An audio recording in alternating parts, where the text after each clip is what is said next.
Welcome to Verified Souls. What happens deep in the shadowed heart of Olympic National Forest won't just haunt your dreams. It will make you question everything you thought you knew about the wilderness. 10 true stories await you, each one proving that some places are meant to be feared, some secrets meant to stay buried. Stay with me until the end because what you're about to hear will linger with you long after the video's over. If you think you're brave enough, hit subscribe and join the Verified Souls, where every shadow has a story, and every story is a soul waiting to be heard.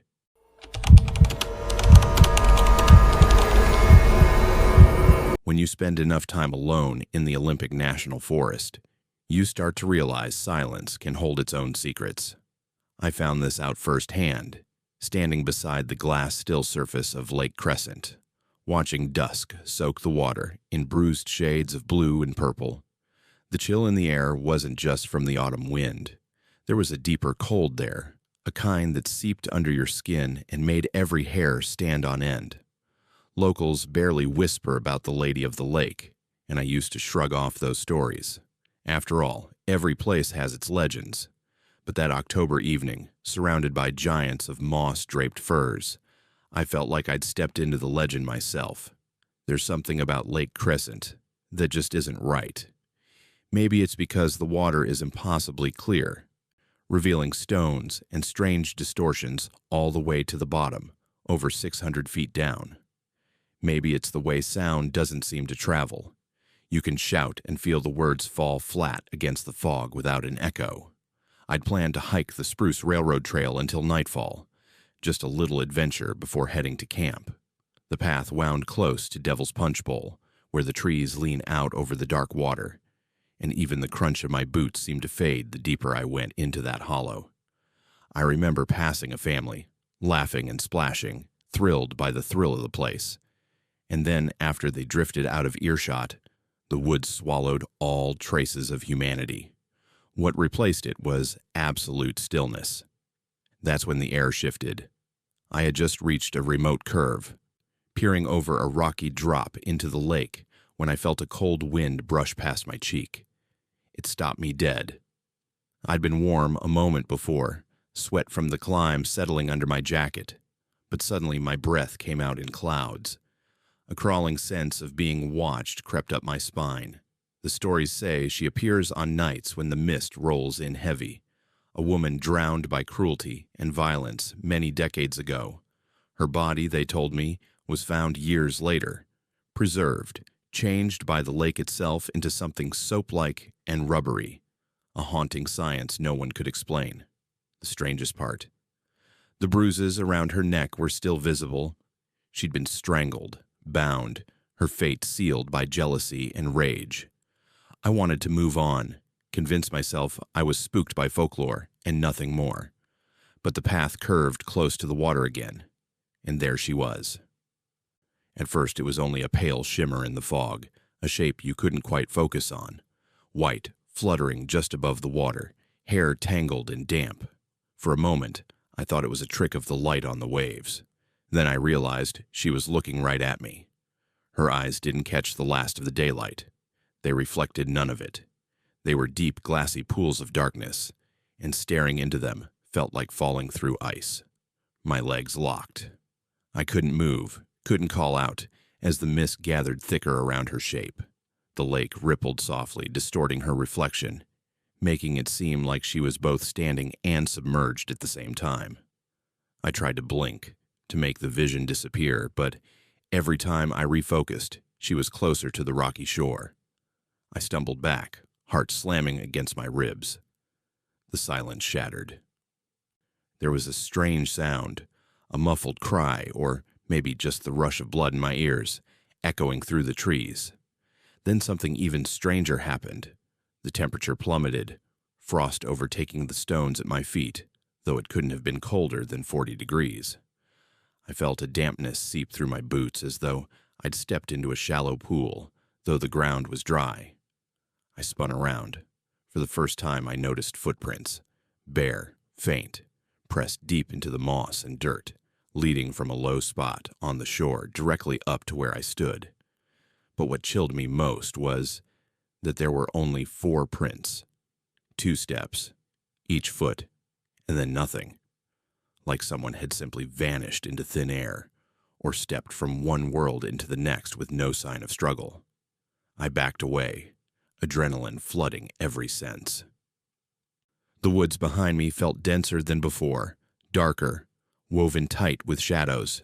Still, I couldn't look away from the water, half believing she would call me down, pull me under with that silent, beckoning gaze. But the only thing I heard was the slow lap of the lake against stone, constant and utterly empty. The locals say the lady searches for something lost, or maybe for anyone who will listen to her silent story. Some claim to see her at Lake Crescent Lodge, wandering through old corridors where she'd once worked, or gliding past Devil's Punch Bowl at dusk without leaving a ripple.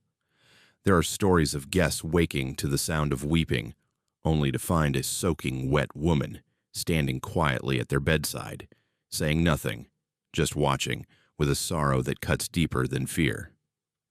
Others hear muffled voices or footsteps where there should be none.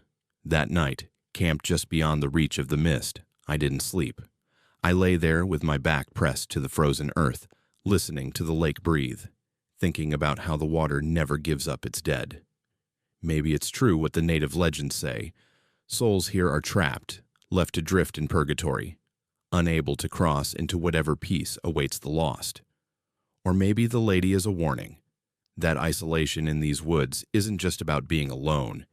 It's about learning what silence can truly hold. Every so often, I still feel that chill, even miles away from Crescent Lake. Sometimes, I catch myself glancing over my shoulder during quiet hikes, searching for a flicker of pale movement in the fog.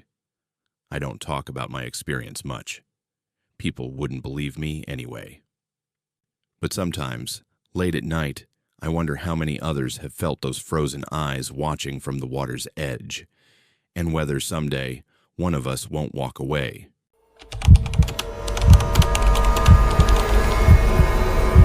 You ever notice how some places don't feel haunted at first glance, but the longer you stay, the more wrong they become? That's how the Hoh rainforest got under my skin. Not with jump scares or sudden screams, but by slowly peeling away every layer of comfort until even the sound of my own breathing felt like an intrusion. If you were sitting next to me right now, I'd turn to you and say this as quietly as I can. Whatever you do, never ignore the voice that tells you something is off in the woods, because out there, that might be the only voice still on your side. I went into the Hoh with this stupid confidence that comes from too many uneventful trips. Evergreen forests, long trails, heavy packs, none of it was new to me. I'd done solo hikes, winter treks, nights in storms. I thought I understood what alone in the wilderness really meant. The Hoh felt different before I even set foot on the trail. Everything there is soft and drenched in green, moss hanging off branches like old cobwebs, ferns carpeting the ground. Even the air feels thick, almost chewable. It should have felt comforting. Instead, it felt like stepping inside something's lungs. The plan was simple. Hike in along the Hoh River Trail, camp near 5 Mile Island, and spend 2 nights just listening to the forest. That was the whole point. No music, no podcasts, no distractions, just the river, the wind, and my thoughts. When I think back on it now, I wonder if that was the mistake. That I went in wanting to listen, and something out there decided to answer. The first few miles were gorgeous. The kind of beauty that makes you quiet without trying. The river ran beside me, slate gray and cold, carrying bits of fallen branches and leaves downstream. Massive trees pressed in on either side, their trunks wrapped in moss so thick it looked like velvet. The longer I walked, the more the outside world felt unreal. No cars, no voices, just the steady crunch of my boots and the low murmur of the Hoh River. But somewhere after the 3rd mile, I realized I hadn't heard a bird in a while. No humming, no chirping, not even the distant drumming of a woodpecker. Just the soft slap of water, the occasional creak of wood, and my footsteps. You know that feeling when you suddenly become aware of your own heartbeat. It was like that, but with sound. Every noise I made felt too loud. Zipper pull tapping against my pack. Fabric whispering. Even swallowing sounded sharp in my own ears. I kept telling myself it was just the time of day, or maybe the weather. Clouds were moving in, turning the light into this diffuse grayish glow that made it impossible to tell how late it was. And then I heard it. A laugh, clear as if someone had just walked up behind me and snorted in amusement. I froze. It wasn't an echo, not some weird distortion of the river. It was a human laugh, short, breathy, like someone trying not to burst out in full-on hysterics. I spun around so fast my pack nearly threw me off balance. No one. Just endless trees, thick moss, and that flat gray light pressing between the trunks. I thought, okay, maybe a group is behind me, and the sound carried weird. So I waited. A minute, 2, 5, nothing. No crunch of boots, no voices, no movement. Just the wet stillness of the rainforest and the river humming along like nothing had happened. I told myself I'd imagined it. Long days alone will do that. I turned back and kept going. But once you hear something that doesn't fit, you can't unhear it. I started noticing little things. The way shadows seemed heavier under certain trees. How some parts of the trail felt watched. Not in that broad, nature is paying attention way. More like specific pinpoint focus on the back of my neck. When I reached the area near 5 Mile Island, I set up camp in a small clearing off the trail. It was a good spot by all normal standards. Level ground, enough distance from the river to avoid spray, and a ring of trees that broke some of the wind. I cooked, ate, and tried to enjoy the gentle roar of the water. The towering silhouettes of spruces and hemlocks around me. For a while, it even worked, until the laughing came back. This time, it wasn't behind me. It was all around me. It started as a single chuckle somewhere off to my right, then a faint giggle to my left, then, as if someone had turned a dial, more and more voices layered in. Not loud, not close enough to feel immediate danger, but everywhere. A mix of pitches, some higher, some deeper, overlapping like a crowd trying to keep quiet in a movie theater. You know when you try to listen to one conversation in a busy room and the words just smear together. That's what it sounded like. A forest full of people trying not to be heard and failing. I stood up so fast my camp chair tipped over. Hello? My voice came out too sharp, sounded weak even to me. The laughter cut off instantly. Not faded, not drifted away, just stopped. The silence that followed felt like a held breath waiting for an answer. I didn't have one. I told myself it had to be other hikers. Maybe a group camped deeper in, their voices traveling strangely through the trees.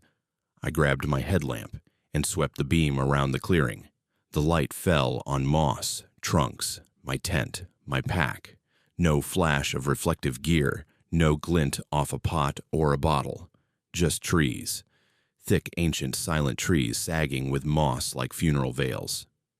Night came down hard in the hoe. The clouds thickened, and even the last traces of blue leached out of the sky. The forest went from green to gray to pitch black in what felt like minutes. Once I zipped myself inside the tent, I thought maybe the thin walls would give me some sense of separation. Another mistake.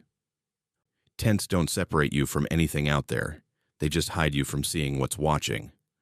I lay there, listening, every nerve stretched tight, and for a while it was just the river, the steady, soothing shh of water over rock.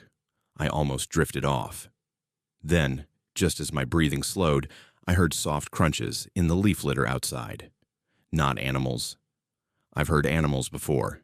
Deer are skittish. Elk are heavy. Bears are slow and purposeful. This was none of those. These were footsteps. Human steps. Careful. Deliberate. Trying not to make noise, but failing just enough that I knew they were there. The sound circled the tent. One slow step. Pause. Another. It moved around me like someone tracing the outline of the tent with their fingertips. I didn't dare turn on my headlamp. It felt like acknowledging it would make it real in a way I wasn't ready to handle. My heart was pounding so hard, it felt like the fabric itself would pulse. Then I heard it again.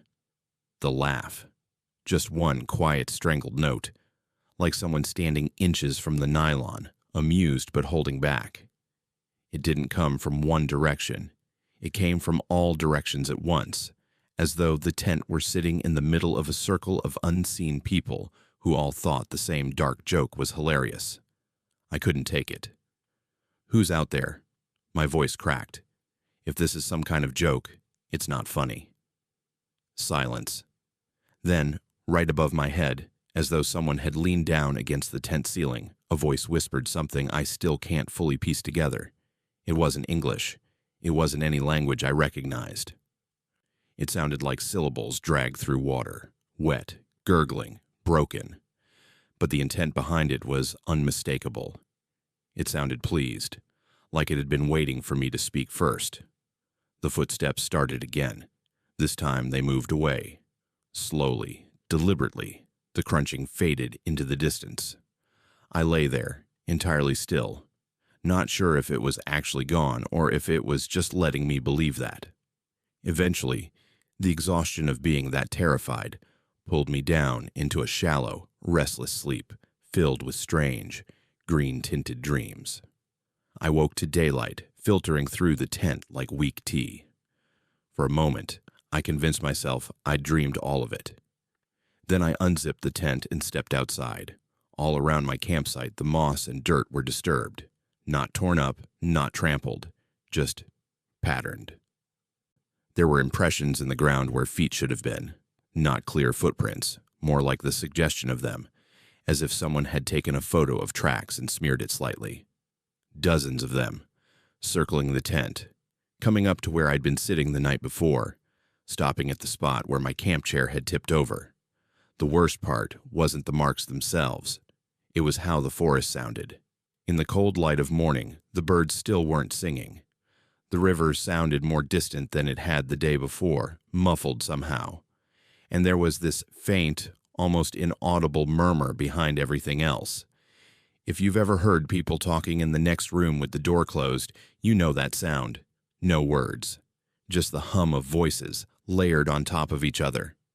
I packed up faster than I ever have in my life. Every zip, every snap, every rustle felt like an announcement. Here I am. I'm leaving. Don't follow. The trail back out felt longer than the hike in. I kept expecting to hear that laugh again. I didn't. Not once. Which was somehow worse. Like whatever had been there no longer needed to make a sound. I didn't see another human being until I was almost back at the trailhead. A couple walked past me, chatting and smiling, oblivious. Birds sang near the parking lot. The world snapped back into place like nothing had happened. But here's what sticks with me, and why I'm telling you this. At night, when my apartment is quiet and the world outside my window is still, I sometimes hear it again, that layered, distant murmur. It could be traffic. It could be neighbors. That's what I tell myself. Then, just as I'm about to fall asleep, I hear a tiny, stifled giggle right on the edge of hearing, and every time, for just a second, I smell wet moss and cold river air, and I know the hoe didn't forget me.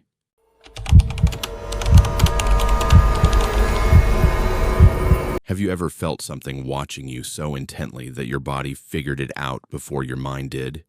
That's how this started. Not with a scream, not with a shadow, but with my heartbeat suddenly speeding up for no good reason, while the forest around me looked perfectly calm. If you were here right now, sitting across from me, I'd ask you to imagine this with me in real time.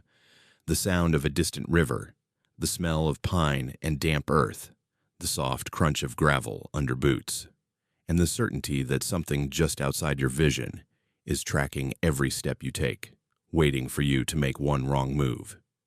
This wasn't my first time camping in Olympic National Forest, and it definitely wasn't my first solo trip. I'd started thinking of myself as experienced in the way that people do right before something comes along to remind them they're not. I chose a spot off a lesser-used trail near the Elwha River, a quiet piece of backcountry not far from where the old dams used to be. The weather was perfect by forest standards, overcast but dry, the kind of cool spring day where your breath hangs faintly in front of you if you stand still too long. I'd checked the maps, double-checked the gear, done everything right. It was late afternoon when I found the place I wanted to camp. A flat patch of ground sheltered by a ring of trees, with the sound of the river nearby but not so close that I'd be worrying about rising water. I remember thinking it felt almost welcoming. That feeling didn't last long. As I dropped my pack and straightened up, I had this sudden sharp sense of being observed. Not the normal, there might be animals around awareness. This felt targeted, focused, like eyes had been waiting for me to stop moving. I did what most people do in that situation, pretended nothing was wrong.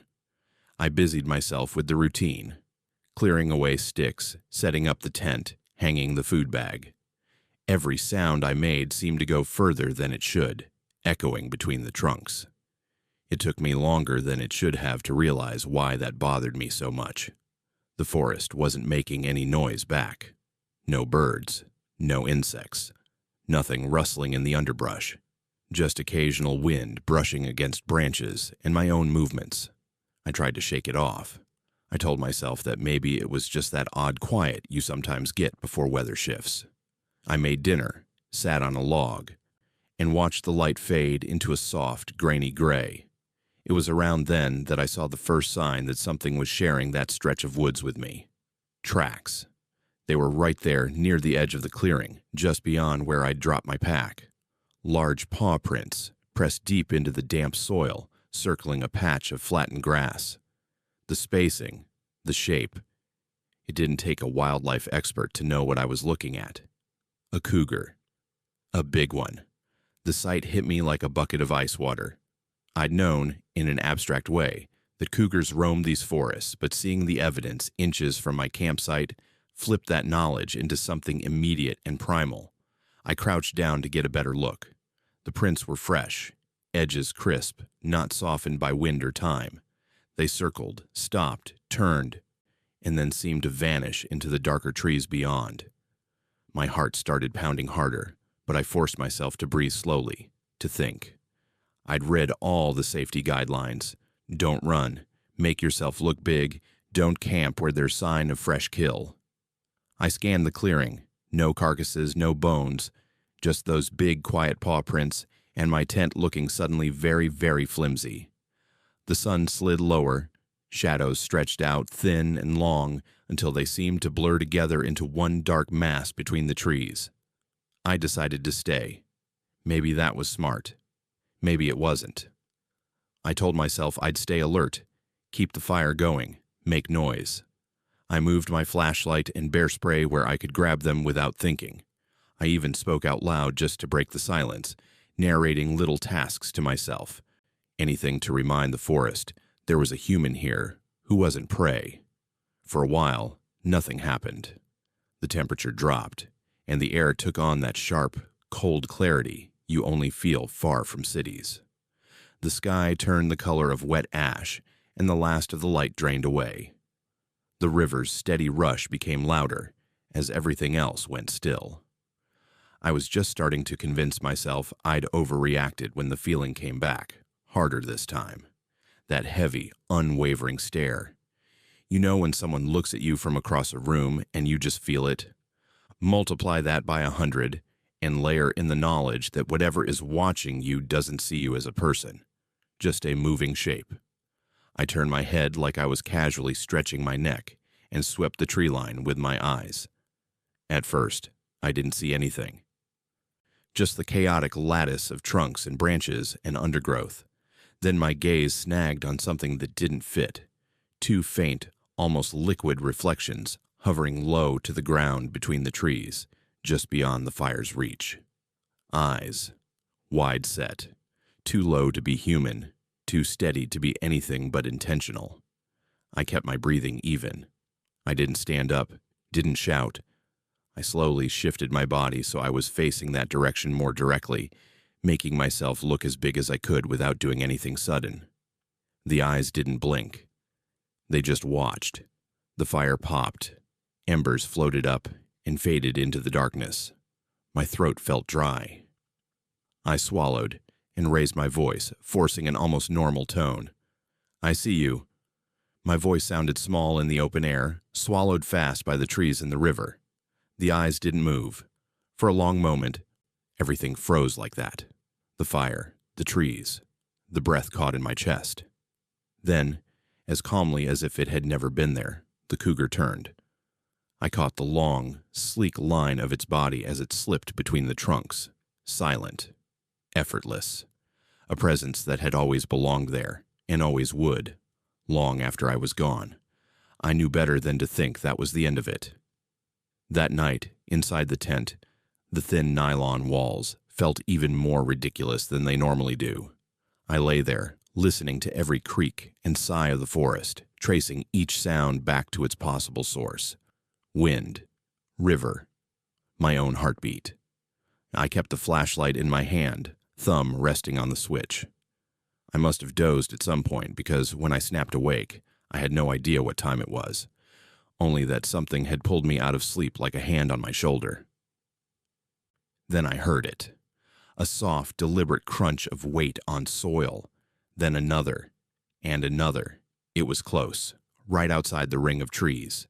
The steps were spaced, careful. Something large, moving with intent, circling the camp. I could hear the difference in pressure when it stepped on moss versus dirt. I held my breath, suddenly sure that even the sound of air leaving my lungs would draw whatever it was closer. The steps moved behind the tent, paused, then shifted again. My mind replayed every bit of cougar advice I'd ever heard. Avoid surprising them. Maintain eye contact if you can. Don't play dead. Great. None of that helped when there was a thin layer of synthetic fabric between us, and I couldn't see a thing.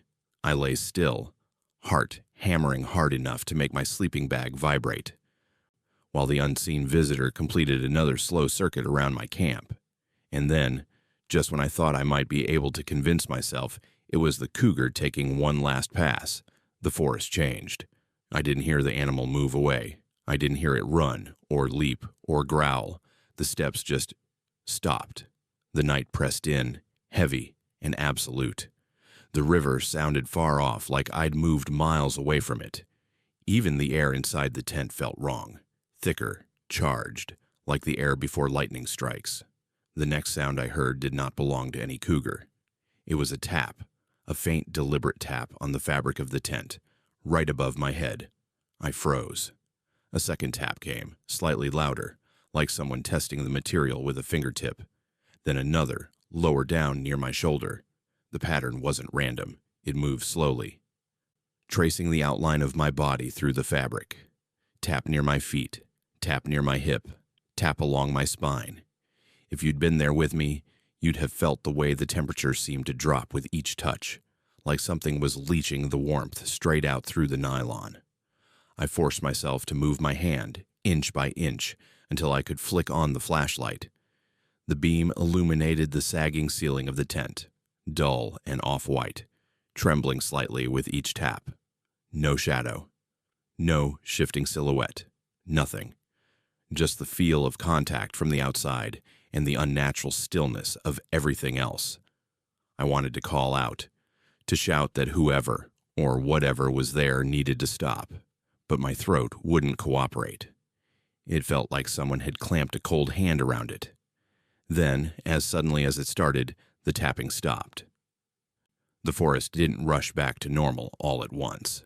It was more like someone slowly turning up a volume knob. The river grew louder first, then the whisper of wind through branches. Somewhere far off an owl called. The world stitched itself back together piece by fragile piece. I lay there, flashlight still on, eyes wide open, until my arm ached from holding it up. I didn't sleep again that night. Morning light finally came, thin and watery, seeping in through the tent fabric.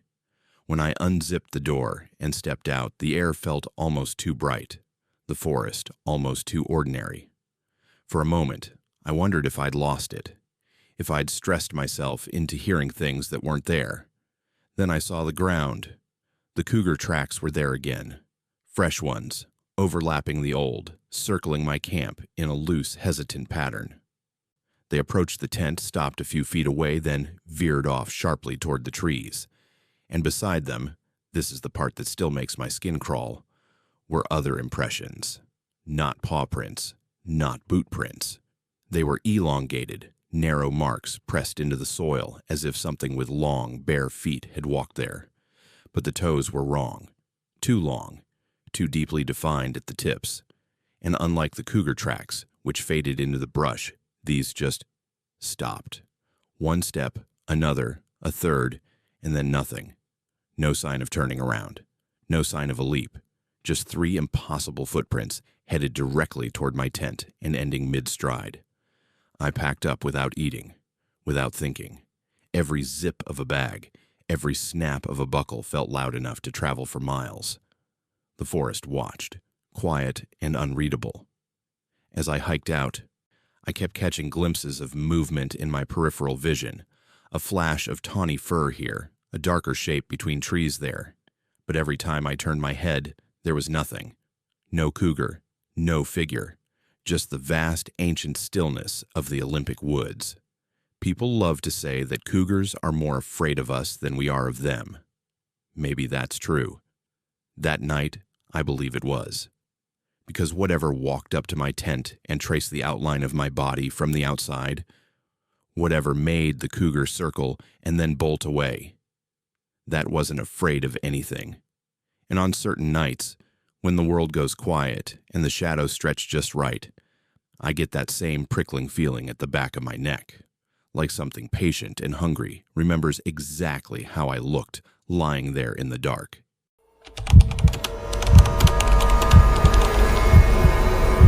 You know that feeling when you're absolutely sure you've been somewhere before.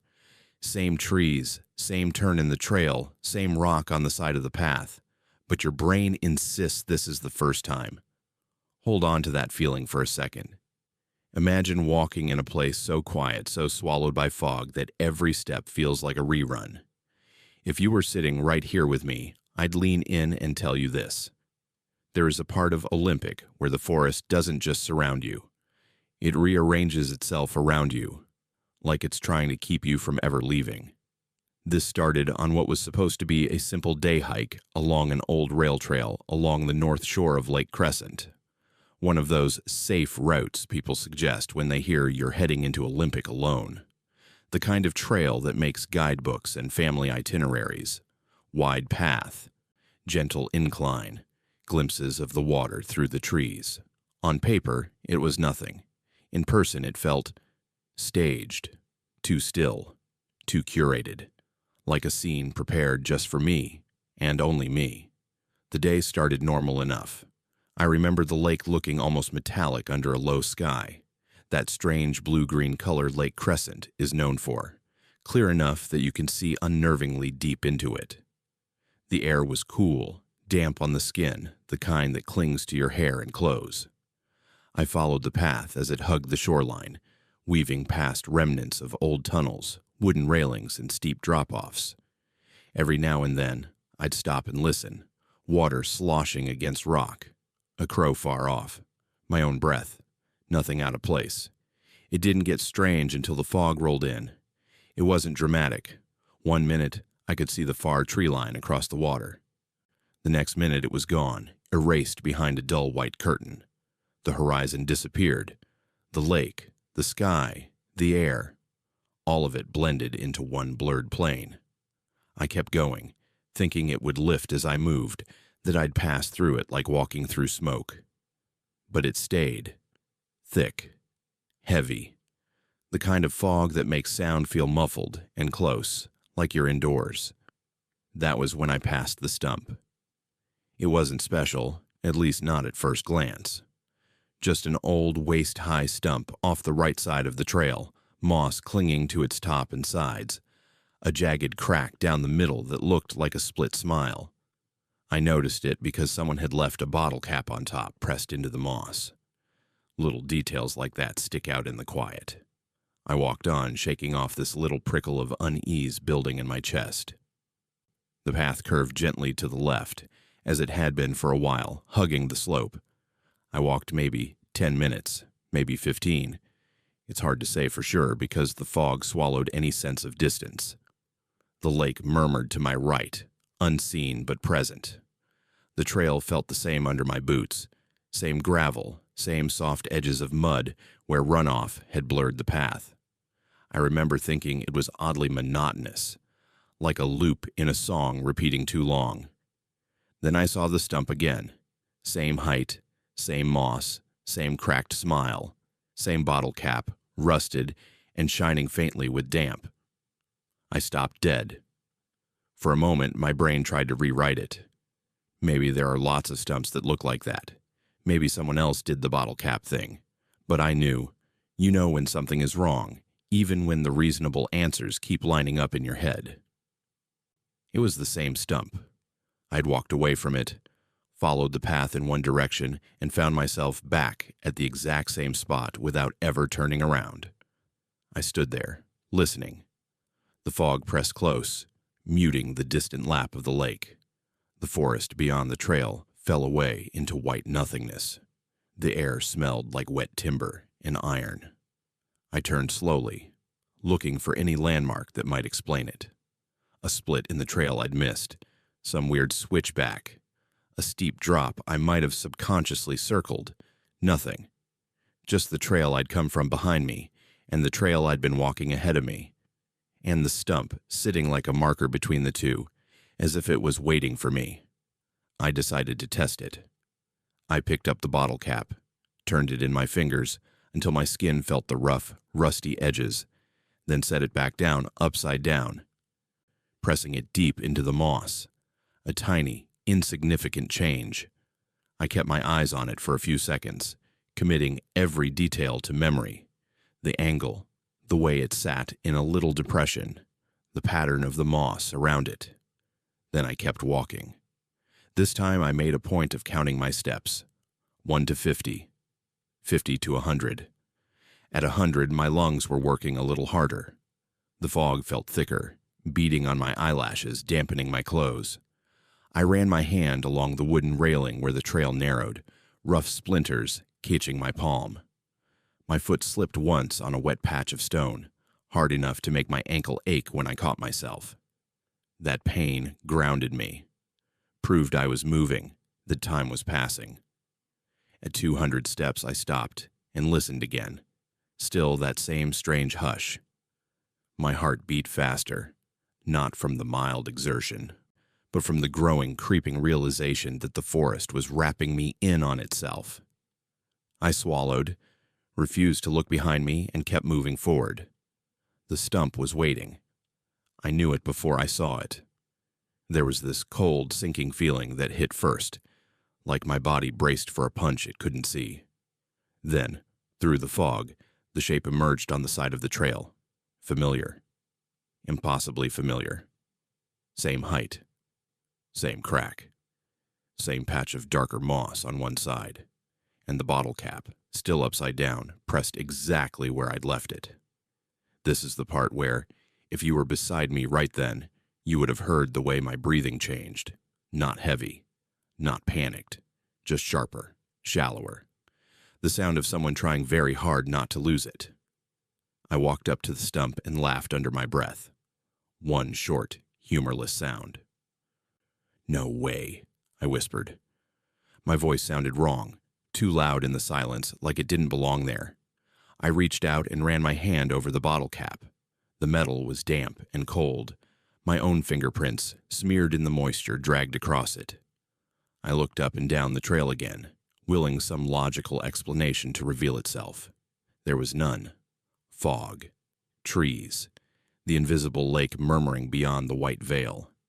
I don't know when exactly fear fully took over, but it hit quick once it started. My mind began to do that thing where it flashes images you don't want. Me walking forever, circling the same few hundred yards of trail until I collapse from exhaustion. Something unseen watching me repeat my little loop like a lab rat. The idea that I might already be dead, and this was some kind of punishment. None of that made sense. But fear doesn't care about sense. Fear cares about patterns. And the pattern was wrong. This time I turned around. I faced the way I'd come, ignoring the little voice saying, "Forward is the way out." Forward hadn't helped. I dug my fingernails into my palms hard enough to sting just to feel something real, then picked a pace that was steady, almost mechanical. Every few steps I glanced at the trees, looking for any break, any difference in the landscape. They all looked the same.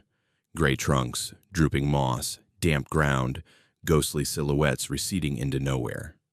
After some time, I couldn't tell you how long, I passed a large fallen log on my left, half hollow and slick with moss. I was certain I hadn't seen it before. That gave me a bit of hope, a new marker. I kept walking, counting each step like a mantra. When the stump appeared again, because of course it didn't feel like coincidence anymore. It felt intentional. Same stump, same bottle cap. Something in me shifted then. The fear cooled into a different kind of feeling. Anger, maybe, or defiance. I spoke out loud the way you talk to yourself when you're alone but trying to convince your brain you're not losing it. "All right," I said quietly. "You've made your point." The forest didn't react. The fog just hung there, thick and motionless. That was when I decided to leave the trail. It goes against every rule, every bit of advice drilled into you as a hiker. Stay on the path. Don't wander. Don't make yourself harder to find. But what do you do when the path is the trap? When every step forward folds back into itself? I stepped off, feeling the ground soften under my boots as moss and soil replaced gravel. Branches brushed my arms, damp and cold. The fog seemed denser among the trees, but at least it was different. At least it wasn't the same strip of trail. I moved carefully, marking my progress as best I could. Broken twig here, scuffed patch of earth there. I ran my hand along trunks as I passed, leaving faint streaks of dirt. At one point, the faint outline of the lake came into view again, a flat, pale expanse beyond the trees. That told me I wasn't just walking in meaningless circles. I paralleled the water, heading in the general direction I believed the trailhead should be. Minutes stretched. My legs burned. The forest pressed close, and my breath sounded loud in the muffled world. I didn't dare look at my watch. Time felt untrustworthy, like the path had been. Then, cutting through the fog like a blade, I heard something new. A voice. At first it was just a murmur, indistinct, like someone talking several trees away. The words didn't resolve. It was tone more than language. Calm, low, not calling out for help, not shouting, just speaking. My heart jumped, and I almost called back, but something about it stopped me. There was no searching quality in that voice, no fatigue, no frustration. It didn't sound like someone lost. It sounded like someone waiting. I edged closer, slow and deliberate, placing each step with care. The mist shifted around me, thinning in some places, thickening in others. The voice continued, an unbroken stream of sound that never rose or fell. I realized with a crawl of unease that wherever it was coming from, it wasn't moving. I changed direction slightly, angling away instead of toward it, deciding I'd rather risk more disorientation than walk straight into whatever stood at the center of that stagnant sound. Not long after I made that choice, the fog ahead of me lightened, shapes sharpened, wood, railings, a signpost. My chest tightened. I stepped out of the trees and onto gravel again. The trail, but not where I'd been stuck. I knew because this section was wider, and the railings were newer. Ahead, barely visible through the thinning mist, was the faint shape of a bench and the glint of a metal trail map. I don't remember covering the last stretch back to the trailhead. I know I did, obviously, because I made it, but my mind has blurred it into one long, aching line of motion. What I do remember is the moment I looked back from the safety of the parking area, gravel underfoot, cars in sight, and saw the fog sitting stubbornly over the section of trail I'd just escaped, like a living thing curling its fingers protectively around a secret. On the drive away from Lake Crescent, I passed the trailhead sign I'd walked in from earlier that day. It looked innocent, tidy, just another access point to a scenic path. But when I closed my eyes that night, all I could see was that stump and that bottle cap, waiting in a loop I might never have broken if I hadn't stepped off the safe path. People like to say the forest doesn't care about you. It's indifferent, empty of intent. Maybe that's true most of the time. But that day, on that trail, it felt like the woods around Lake Crescent were curious. Like they wanted to see how many times I'd be willing to walk the same small circle before I realized I wasn't the one choosing where my feet went anymore.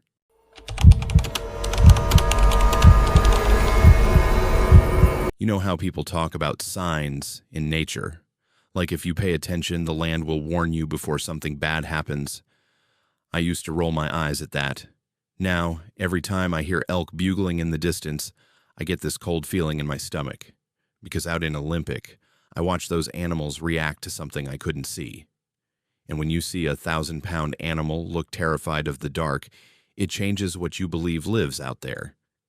If you were sitting right beside me, I'd tell you to lean in and listen close, because this isn't about what I saw first. It's about what they heard. This was on the Ho side of the forest, but not on the main tourist trail. I'd followed a side path that hugged the river, then broke off toward a more open stretch where the trees loosened and the undergrowth thinned into a kind of natural meadow. It was late September, that time when the mornings bite a little, but the afternoons are still warm, and the whole place felt soaked in gold, ferns glowing, trunks glowing, even the mist over the river glowing with the last light of the day. I picked that spot on purpose because I'd heard you could sometimes hear elk bugling during the rut, and I thought falling asleep to that sound would be the kind of memory you tell happily years later. I got to the clearing as the sun was dropping, and almost immediately I knew I'd picked a good spot. The grass underfoot was mashed down in patches. There were droppings here and there, and the air had that faint, musky animal smell that clings to places with regular traffic. I set my tent up just inside the tree line, where the ground was flatter and drier. Then walked back out to the edge of the meadow to watch the light sink behind the wall of trees. The forest here felt big, but not hostile, like a cathedral full of pillars and color and echo. The river was close enough to hear, but not to see. It sounded calm, steady, like someone breathing in the background. The first bugle came so suddenly, it shocked a laugh out of me. It was this high, eerie, rising sound that cut right through the quiet. You never forget the first time you really hear it. It started low, then climbed into this almost whistling wail before dropping back down. I turned in a slow circle, trying to find the source, and spotted movement at the far end of the meadow. An elk, then another, then three more, sliding out from between the trees like they'd always been there, just waiting for me to notice. There was a small herd, cows and a few calves clustered together, and then, a few beats later, the bull stepped out. Even at that distance, he looked massive, antlers sweeping back over his head like something carved out of old bone. He strutted more than walked, tossing his head, snorting steam into the cooling air. It was beautiful, wild, the kind of moment people think of when they romanticize national parks. I stood there watching them, feeling small in a good way. Then the air shifted. You know that instant before a storm, when nothing has technically changed yet, but your skin knows something's coming. The temperature didn't drop suddenly. There was no thunder, no wind picking up, but the feeling in the clearing went from calm to wired in the space of a breath. The elk felt it first. Every head in the herd snapped up at the same time, like they were being pulled by strings. Calves that had been nosing at the grass pressed themselves against their mothers. The bull stopped mid-step, one hoof hovering above the ground, ears forward, nostrils flaring. I held still, barely breathing. At first I thought maybe a predator had moved in. Another elk, a black bear, even a cougar. It would have made sense. That's the food chain.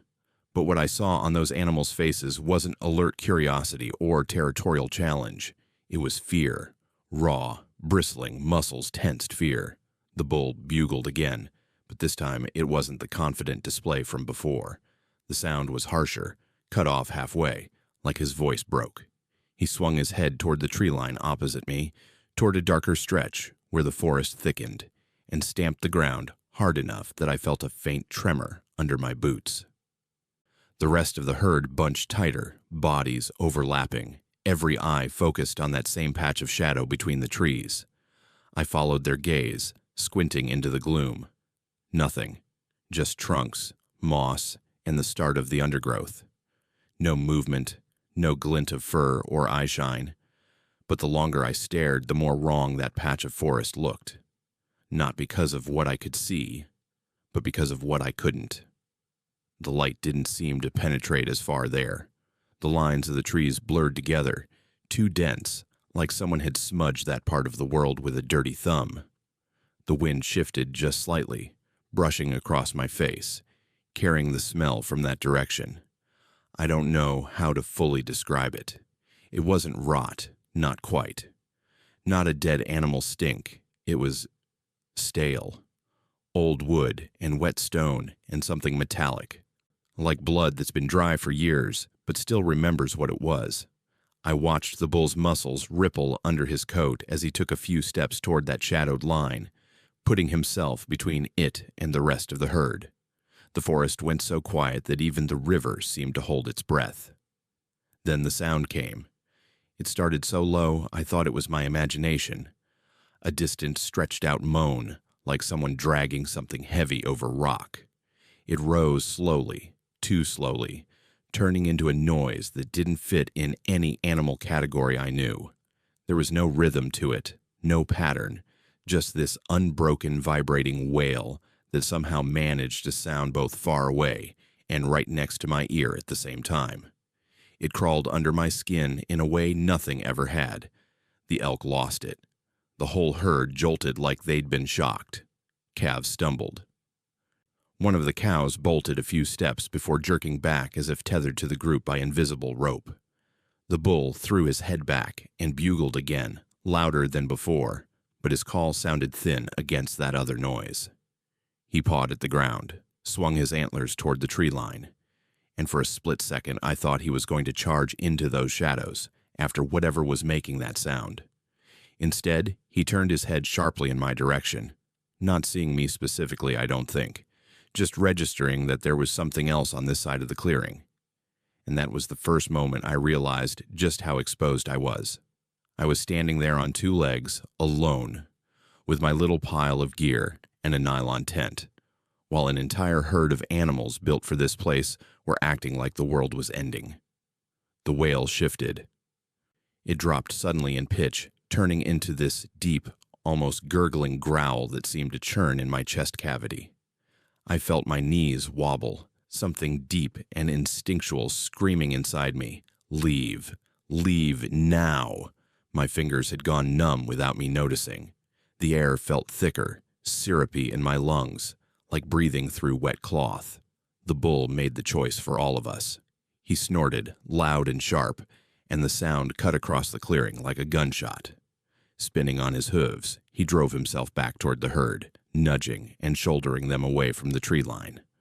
The whole mass of them erupted into motion, hooves tearing up the ground, bodies jostling, breath steaming.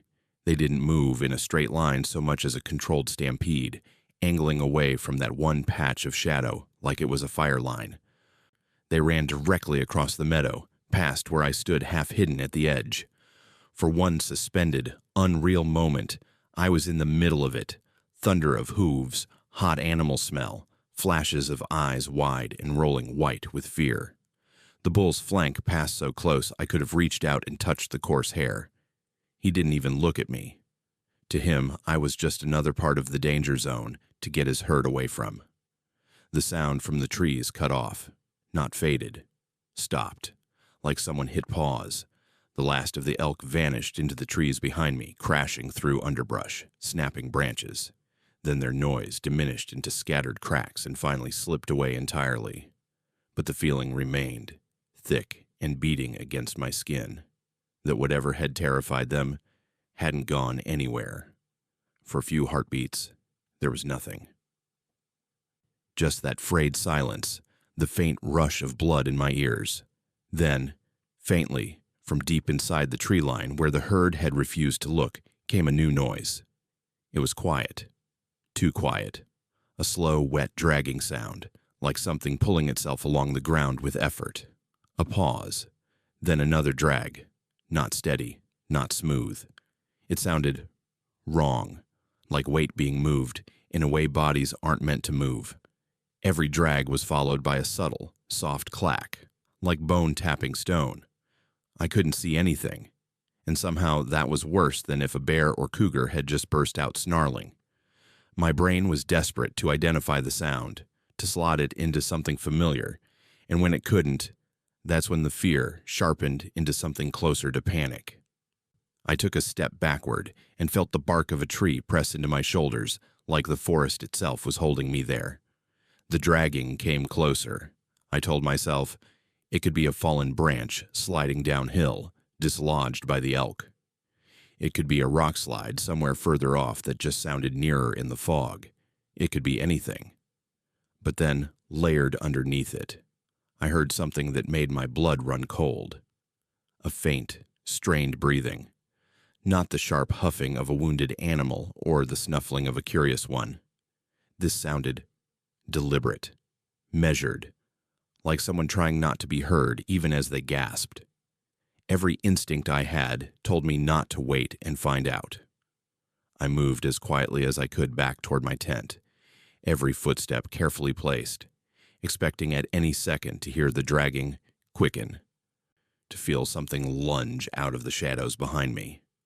The river's sound grew a little louder as I reached my gear, but even that seemed off, like it was coming from behind a wall. My hands shook while I stuffed things into my pack with no real system, just a frantic need to reduce my life to something I could carry right now. As I slung the pack over my shoulders, the dragging noise changed direction. It angled, not toward where the elk had fled, but toward the open space I'd just abandoned in the meadow. I didn't look back. I couldn't. I knew that if I turned and saw something, sane or not, my legs might stop working. So I kept my eyes on the dim line of trees leading back to the main trail and walked as steadily as I could, fighting the urge to break into a run. Once I slipped under the curtain of branches and the clearing dropped out of sight, some of the pressure in my chest eased. The trees were denser here, closer to the river, and the forest started to sound a little more like itself. Twig snaps, water, a distant bird calling like nothing had happened. But even as the normal noises woke back up around me, I couldn't shake the image I'd never actually seen. Something in that shaded tree line that could make a herd of elk panic and flee, not for safety among the trees, but anywhere else. I didn't stop moving until I hit a more traveled section of trail, and then finally the small gravel lot I'd parked in. The sounds of car doors slamming, of an engine, of someone laughing near the toilets. Those everyday noises hit me like a bucket of warm water. The world was back. Civilization existed again. People were unlocking their cars, checking their phones, arguing about snacks. No one looked like they had any idea what the animals had just run from a mile or two upstream. I never saw what it was. Maybe that's the only reason I can still tell this story without falling apart. All I had were the signs, the bull's broken call, the herd's terror, the smell, that dragging sound. And now, whenever I'm out there, and I hear elk bugling in the distance, part of me doesn't hear wild beauty anymore. Part of me hears a warning, and wonders who, if anyone, is listening.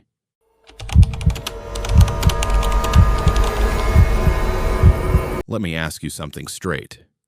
If you heard furniture moving in an empty room, in a building miles from the nearest town, would you go check or pretend you didn't hear it? Because in the middle of Olympic National Forest, in a lodge wrapped in rain and fog, I learned the hard way that sometimes the thing you're pretending not to hear is already standing on the other side of the door, listening back. This wasn't a backcountry tent night. This was supposed to be the safe trip. 4 walls, a bed, hot water, a roof over my head, one of those old forest lodges tucked along a lake where tourists snap photos in the day and the woods turn into a black wall at night. The kind of place with creaky floors, vintage furniture, and smiling front desk staff who warn you jokingly about our friendly lodge ghost, like it's part of the charm. I laughed at that. You probably would have too. It wasn't until the second night that I stopped thinking it was funny. From the moment I checked in, the place felt off, but not in a way I could put a finger on. The lobby was warm, full of firelight and soft lamplight, old photos of logging days and early visitors hanging crooked on the walls.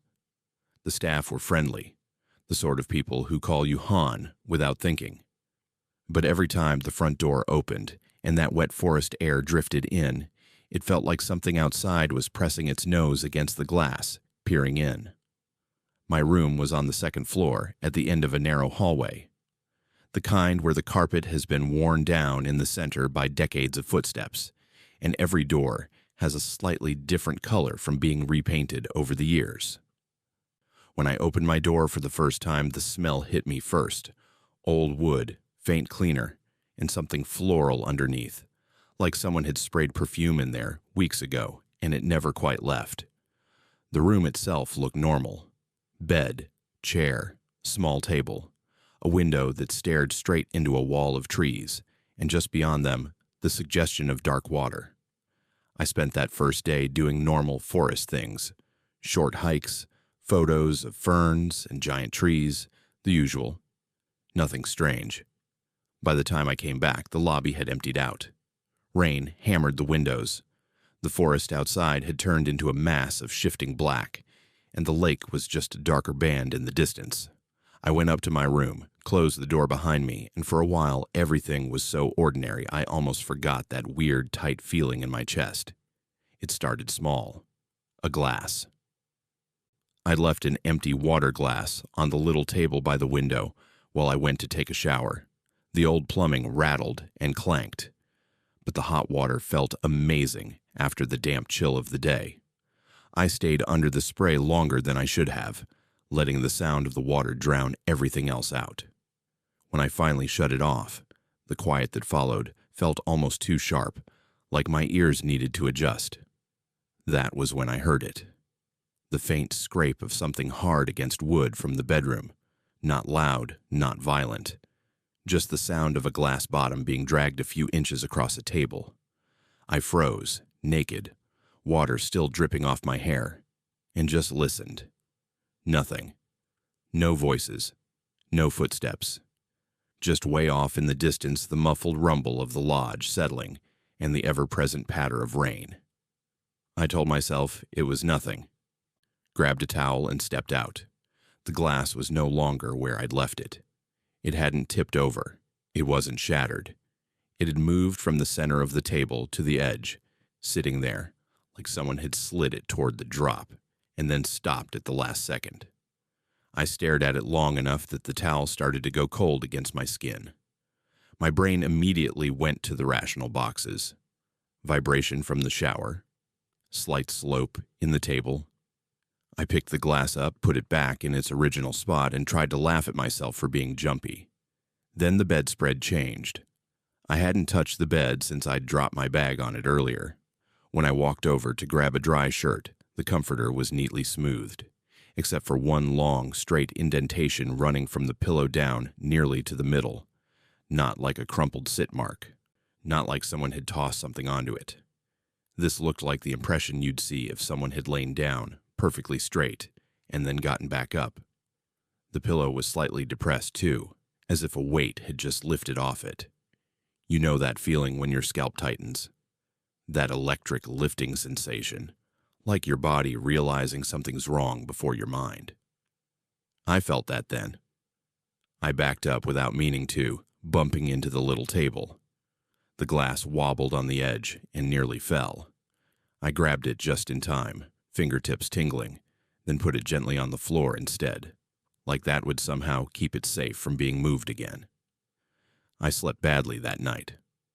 Slept is generous, actually. I drifted in and out, never fully dropping off, listening to the old building breathe. At around 2 in the morning, I woke up to the sound of footsteps in the hallway. Soft, quick, like someone in stocking feet or bare soles. They went past my door, turned, came back. No accompanying voices, no door opening or closing, just pacing, back and forth, back and forth. It went on long enough that I finally sat up, swung my legs over the side of the bed, and checked the time on my phone. 2:17 a.m. Just as I was thinking about peeking into the hallway, the footsteps stopped. Silence dropped again with this weird, heavy finality, the kind that makes your ears ring. I sat there, holding my breath, waiting. After maybe half a minute, from the other side of my door came 3 clear knocks, not frantic, not confused, just 3 evenly spaced, almost polite taps, like someone who already knew you were awake. My throat went dry. I didn't answer. Something in me refused to say, yeah, or come in. The knocks didn't repeat. No footsteps walked away. No floorboards creaked. It was as if whoever had been there was still standing inches from the threshold, listening to my silence. I got up anyway, moved as quietly as I could to the peephole, and looked out. The hallway was empty. No one. No shadows beyond the usual ones. Just the long stretch of carpet, the dim wall sconce light, and doors shut tight along the corridor. My own reflection stared back at me like a ghost in the curved glass of the peephole. I stood there, with my eye pressed against it until it started to ache. Still nothing. Finally, I backed away, locked the deadbolt, even though I knew deep down that wasn't really what I was scared of, and crawled back into bed. I must have drifted off again sometime after 3, because the next thing I remember is waking up hard, like someone had grabbed my shoulder and shaken me. The room was darker somehow. The rain had either stopped or grown so light I couldn't hear it. The digital clock glowed 3:41 a.m. A chill seeped through the blankets, raising goosebumps along my arms. And then I realized I wasn't alone. You know how you can sense a presence without actually seeing it? The air felt thicker on one side of the bed, heavy. There was a faint smell, smoke and something sweet, like old perfume clinging to clothes that haven't been worn in years. I turned my head slowly, heart thudding so loud I was sure it had to be audible. There, standing between the edge of the bed and the window, was a figure, not dramatic. Not some transparent glowing specter. Just the silhouette of a woman, dark against the lighter square of the glass behind her. Shorter than me. Shoulders slightly rounded, like someone used to carrying trays or laundry. I couldn't make out her face, but I saw the outline of hair pulled back, the rounded shape of an old-fashioned dress or uniform. She didn't move, didn't sway, just stood there, quiet and impossibly still. My first instinct was to sit up, to ask who she was, but something about the way she held herself froze the words in my throat. She didn't feel like a living person who'd wandered into the wrong room. There was no nervousness, no embarrassment, no hesitation. It felt like she belonged here more than I did. We stayed like that for what felt like an hour, but was probably under a minute. My eyes strained to find details, hands, features, anything. But the shadows clung to her like a second skin. Finally, in a voice that sounded too small in the dark, I whispered, "Hello?" The word hung between us barely more than breath.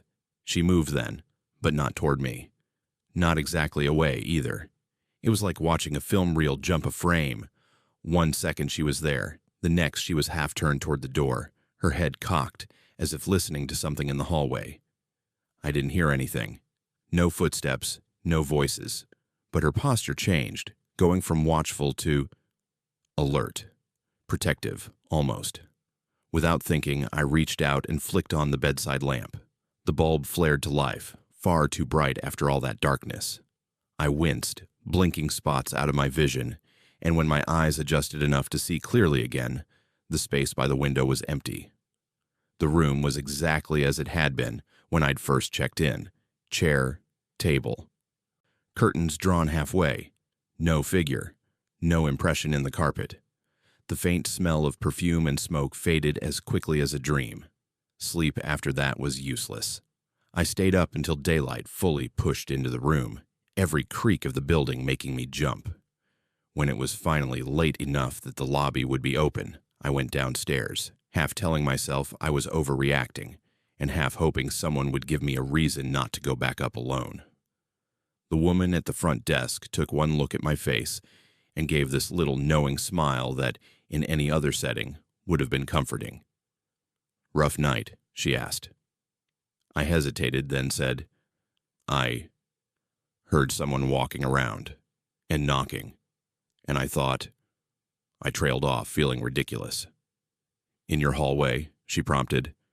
"In my room," I said quietly. "And I thought I saw someone standing by the window." Her smile didn't fade, exactly, but it changed, softened, like she'd heard this before. "What room are you in?" I told her the number. Her eyebrows did this tiny lift she probably didn't even realize she'd done. "That end of the hall gets the most activity," she said carefully. "You're not the first person who's mentioned that. Glasses move. Beds look like someone sat or lain on them. Doors knock with nobody there. It's usually when it's raining for whatever reason." "Is this where the ghost is supposed to be?" I asked, half hoping she'd laugh and tell me it was just pipes and drafts. She didn't laugh. "We call her Beverly," she said. "She worked here a long time ago. Some say she stayed. Most of the time she's just busy, straightening things, checking on people, making her rounds." She paused, then added, "If she really doesn't like someone, things get a little more animated. You don't strike me as one of those." There was a weird comfort in that, twisted as it sounds. The idea that whatever I'd seen, whatever had been standing in my room in the dark hours of the morning, wasn't out to hurt me, just to watch, to make sure things were how they were supposed to be. The way she'd turned toward the door, listening, stuck with me. Like there was something besides me she was keeping track of. Something outside the room, maybe outside the building. I checked out on schedule. I didn't run, didn't bolt, didn't make a scene. But as I walked down that hallway for the last time, suitcase rolling softly over the worn carpet, I felt eyes on my back. Not hostile, not exactly friendly either, just present. A weight in the air, a slight change in temperature as I passed my room's door, like someone standing just behind it, listening as I walked away. I still think about her sometimes, especially when I stay in old places with too much history packed into their walls. People say these forests are haunted by whatever we leave in them, bodies, memories, unfinished stories.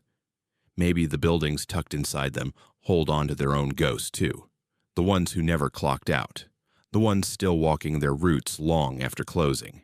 And if you ever find yourself in a lakeside lodge in Olympic, lying awake while footsteps pad past your door at 2 a.m, and 3 soft knocks tap on the wood without anyone standing on the other side when you look, do yourself a favor.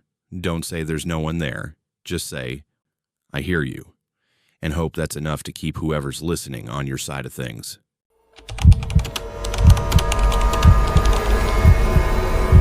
You ever notice how some stories people tell about getting lost out there sound almost proud, like they beat the forest, prove something? This isn't one of those. If you were sitting right next to me, close enough to hear every breath between my words, I'd tell you this as plainly as I can. There are parts of Olympic where the job stops being find the lost hiker and becomes find out what took them. I didn't believe that when I started. By the time that call was over, I stopped thinking we're the only ones looking for people in those woods. I was working as a seasonal ranger that year, the kind they send out on the less glamorous tasks, trail checks, warning people about food storage, picking up the trash that magically appears miles from any road. It was late winter, one of those weeks when the snow line drops back down and the mountains vanish behind low clouds, the kind of cold that isn't dramatic but gets into your bones and just stays there. I was assigned to a ridge between Sol Duke and Seven Lakes Basin, checking on a backcountry shelter and making sure no one was trying to push deeper in bad weather. The day it happened started lifeless. Gray sky, gray snow, gray trees. Sound felt flattened, like the snowpack was swallowing it. The radio chatter was light.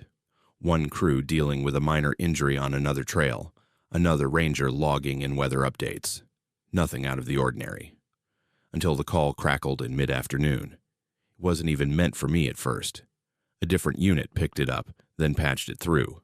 A solo hiker's car had been sitting at a trailhead longer than it should have. Family hadn't heard from them in days. Winter, conditions, possible whiteout higher up. You don't ignore that. We've all seen what happens when you do. I remember standing there, on that ridge, snow squeaking under my boots, listening to the coordinates they read out over the radio. I knew that stretch of terrain, steep in spots, dense trees, drop-offs that surprise even people who think they know what they're doing. I recalculated my route in my head and realized I could swing closer without adding much time. I checked in, got reassigned to the initial sweep, and started angling through the forest toward where they thought the hiker might have gone. The first sign that something was off wasn't dramatic. It was my radio. Normally, you get this constant low hiss, little bursts of static, other units checking in, even when no one's talking. You're never really alone. That faint background noise is like a lifeline. As I dropped off the wind-scoured spine of the ridge into denser trees, the hiss began to thin, then stutter. A word here, half a syllable there. By the time I was a quarter mile in, it wasn't white noise anymore. It was dead silence. I stopped and did the basic checks. Battery, antenna, squelch, all of it. Nothing wrong. The display showed I was still on the right channel, still powered, still technically connected. But when I keyed the mic and said my call sign, the sound that came back wasn't my own voice. It was a faint echo of it, delayed, distorted, like it had bounced off something and come back wrong. Copy, a voice answered eventually, but it sounded far away, buried under a thin layer of static. You're cutting in and out. Say again your position. I gave it, slow and clear. The response turned into mush halfway through. Then the line went completely quiet. Not even static, just nothing. I stared at the radio for a few seconds, thumb hovering over the button, and felt that first twist of unease in my gut. Out here, silence like that is not your friend. Snow began to fall again, lazy, drifting flakes that seemed to appear out of nowhere rather than from any visible cloud. They softened the edges of everything, turned down the volume even more. I pushed on, following what little of the trail I could still see under the patchy cover. In places, old tracks broke the surface, boot prints from other hikers days ago, half melted and filled with ice, useful for getting a sense of direction but not fresh, not what I was looking for. It took about another hour of careful side-hilling before I saw the first new sign, a single sharp print in a patch of clean snow just off the main route. Different tread pattern, deeper, angled slightly downslope. Whoever it was hadn't been using snowshoes, just boots. Heavy pack, judging by the depth. The print pointed into a stand of firs that thickened fast, away from the safer line of the ridge. Everything in me sighed. People always think, just a little shortcut. Just to that viewpoint. Just off trail for a second. And the mountain doesn't care that they mean it. I followed. The trees closed in quickly, branches sagging under snow, needles brushing my jacket and leaving cold streaks. The light changed under there, dimmer, greener, like filtered water. The air went still. Even the wind at my back died. The only sound left was the crunch of my own steps and my breathing, louder than I liked. The prints continued, weaving slightly but staying more or less on a consistent heading. At first. Then they started to get strange. I noticed it when I reached a place where the ground dropped abruptly into a shallow gully. The hiker's prints descended into it, slipped once, kicked up snow, then climbed out the other side. Normal struggle. But beyond that, the stride changed. The steps grew farther apart, too far for someone my height to match comfortably. The angle of each foot shifted subtly. Toes turned outward, a little more than before. as if the person's gait had altered. Injury. Panic. I cataloged possibilities, but none of them settled right. Snowflakes thickened, swirling more than falling now. They caught in my eyelashes and beard, blurring my vision. I wiped them away and kept tracking. The deeper into that pocket of forest I went, the more divorced from the rest of the park it felt. Like I wasn't in the same place I'd started from on the ridge. Even the usual forest smell, sap, wet bark, earth, had faded into something colder, almost metallic. I tried the radio again, keyed it, called in my position. What came back didn't sound like any of my coworkers. At first, I thought it was just static. But under that thin, crackling layer, I heard something. Faint, high-pitched, like distant laughter run through a grinder. It wasn't language. It wasn't feedback. It rose and fell in this weird, broken pattern for maybe 3 seconds, then cut off completely with a sharp pop. My ears rang in the sudden absence. I stopped walking. Every nerve in my body went tight. I stared at the radio in my glove, then at the trees, half expecting to see someone stepping out from behind one. All I saw were trunks and snow, and the slowly filling depressions of the footprints I'd been following. Except now there was only one set. Up until then, I'd been walking parallel to the hiker's prints, watching each left-right pair alternate ahead of me. Now, as I squinted at the next patch of snow, I realized only a single clean print punched into the crust. No corresponding second step. Just one deep mark, then another, all spaced wrong for a normal human stride. Each print was angled slightly differently, like a foot being placed down cautiously, feeling its way. I told myself the others were just obscured by fresh snow, that my eyes were playing tricks. But the unease I'd been keeping at arm's length finally pushed in close. I thought about turning back, radioing from higher ground where the signal should be cleaner. Basic safety. Standard procedure. My job is not to become another problem out there. Then I saw the glove. It was half buried near the base of a tree, fingers curled, palm up, like it had been dropped or flung, and the snow had started to swallow it before giving up. I dug it out with my bare hand. Inside, the lining was still faintly warm. Whoever I was looking for wasn't long gone. They were out here. Maybe 10 minutes ahead. Maybe less. Maybe more. But close enough that their body heat hadn't completely bled out of their gear. That changed the equation. You don't walk away from that. I pocketed the glove and pushed forward. The forest ahead grew denser, branches knitting overhead to form a broken ceiling that blocked what little light filtered through the clouds. The snowpack thinned under the canopy, exposing dark tufts of earth and rock. The prints, whatever you want to call them now, led straight into that darker patch, each step more sharply defined, as if the weight behind them had increased. The silence deepened, until even my footfalls started to feel wrong, too loud, too solitary. I tried to hum under my breath, an old habit for keeping my nerves in check, but the sound died in my throat. It didn't feel safe to add any more noise to the world than I absolutely had to. That's when I saw the first bare print. Up until then, everything had at least looked like a boot. Tread pattern, rough edge, that little rectangular suggestion of a heel. This was different, longer, narrower. No tread, just the smooth, slightly splayed shape of something bare pressing into soft ground where the snow had melted back. Toes at the front, clear as day. Only there were too many. 6 impressions where there should have been 5. Each one a bit too long. My mouth went dry. I crouched to examine it, hand hovering above the print without quite touching. The edges were sharp, fresh, meltwater beads still forming where warmth had hit the soil. The hiker's boot marks overlapped with these in places, then vanished beneath them entirely, as if whatever had been walking here had started stepping exactly where the boots had fallen. It felt like I'd walked into a crime scene where the suspect was still very, very close. I straightened up slowly, every muscle in my back tight enough to hum. The air around me felt heavier, like stepping into a room that's just been vacated, heat and presence lingering. My breath puffed out in short, white bursts. I listened. Nothing. No wind. No distant thunk of snow dropping from branches.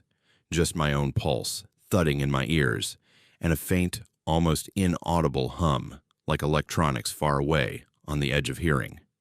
The kind of sound you don't notice until you realize everything else is too quiet. I took one more step. The world shifted. It wasn't dramatic. No cracking ground, no vertigo. But there was this subtle, wrong sensation, like missing a stair in the dark. My boot hit the snow, and for a fraction of a second it felt like there was nothing under it. No resistance, no texture. Then contact snapped back, jarring up through my leg. I staggered, caught myself on a tree, and realized my breath was fogging thicker than before. Even though the temperature hadn't changed, the prints ahead stopped. Not faded, not turned, just stopped. One last bare, six-toed impression pressed into the snow at the base of a fir. And then, nothing. Untouched snow stretching beyond. No drag marks. No scattering of disturbed ice crystals. No sign of a leap or a fall. Just an abrupt end, like the walker had stepped off an invisible edge and never come down. I stood there, staring at that final print, and felt something I don't like admitting as a ranger. A sharp, primal urge to get away, to put distance, any distance, between myself and that spot. The training manuals don't cover what to do when the tracks you've been following just stop in the middle of nowhere, like the laws of physics took a break. The radio crackled on my shoulder, making me flinch so hard my hand went automatically to my spray instead of the mic. "Anyone copy?" The voice broke up, vanished, returned in pieces. "We've signal trailhead status." I forced my hand up, pressed the button. "Copy," I said, but my voice came out hoarse. I cleared my throat and tried again. "Copy. I'm in the search area. I found sign. No visual on subject yet." The reply was a smear of sound. In it, though, I thought I heard my own voice again, warped and thrown back at me, like it had been recorded and played on a dying battery. Then just static. Then nothing. I backed away from that final print, one slow step at a time, never turning my back on it until I had to navigate around a tree. Even then, I kept my head half twisted, watching out of the corner of my eye. The longer I stayed, the stronger the sense grew that I was standing somewhere I wasn't supposed to be. Not in the "this is restricted" way, in the "this isn't entirely part of your world" way. You might be wondering about the hiker. So am I. We never found them up there. Not a body. Not a piece of gear. Not a scrap of clothing. Days later, when the weather finally cleared enough for aerial support, they flew the area. Nothing. It was like the ridge had swallowed them whole. People disappear in wild places all the time. They slip, they fall, they get turned around and go down the wrong drainage. The mountains are unforgiving.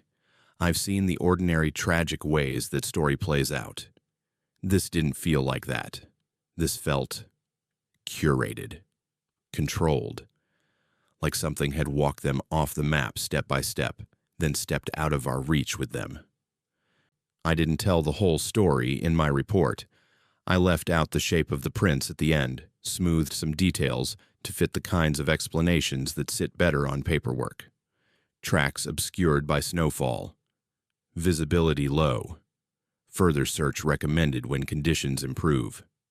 All true in a narrow sense, but not the truth that stays with me. The truth is this. Out there on that ridge, in a pocket of forest that ate radio waves and softened sound, I followed something that wasn't just a lost human being. And when it decided it was done leaving traces, the world obliged. If you ever find yourself hiking an Olympic in winter, and your GPS stutters, and your radio goes quiet, and you notice that the prints in front of you don't quite look like yours anymore, don't be a hero. Don't keep following just because you're curious. Turn around while the ground still remembers you were there.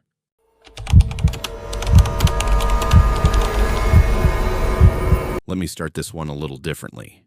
Don't think about ghosts or monsters for a second. Think about the sky. Think about looking up and realizing the stars aren't where they're supposed to be. That quiet, private panic of knowing something fundamental is out of place, but nobody else sees it.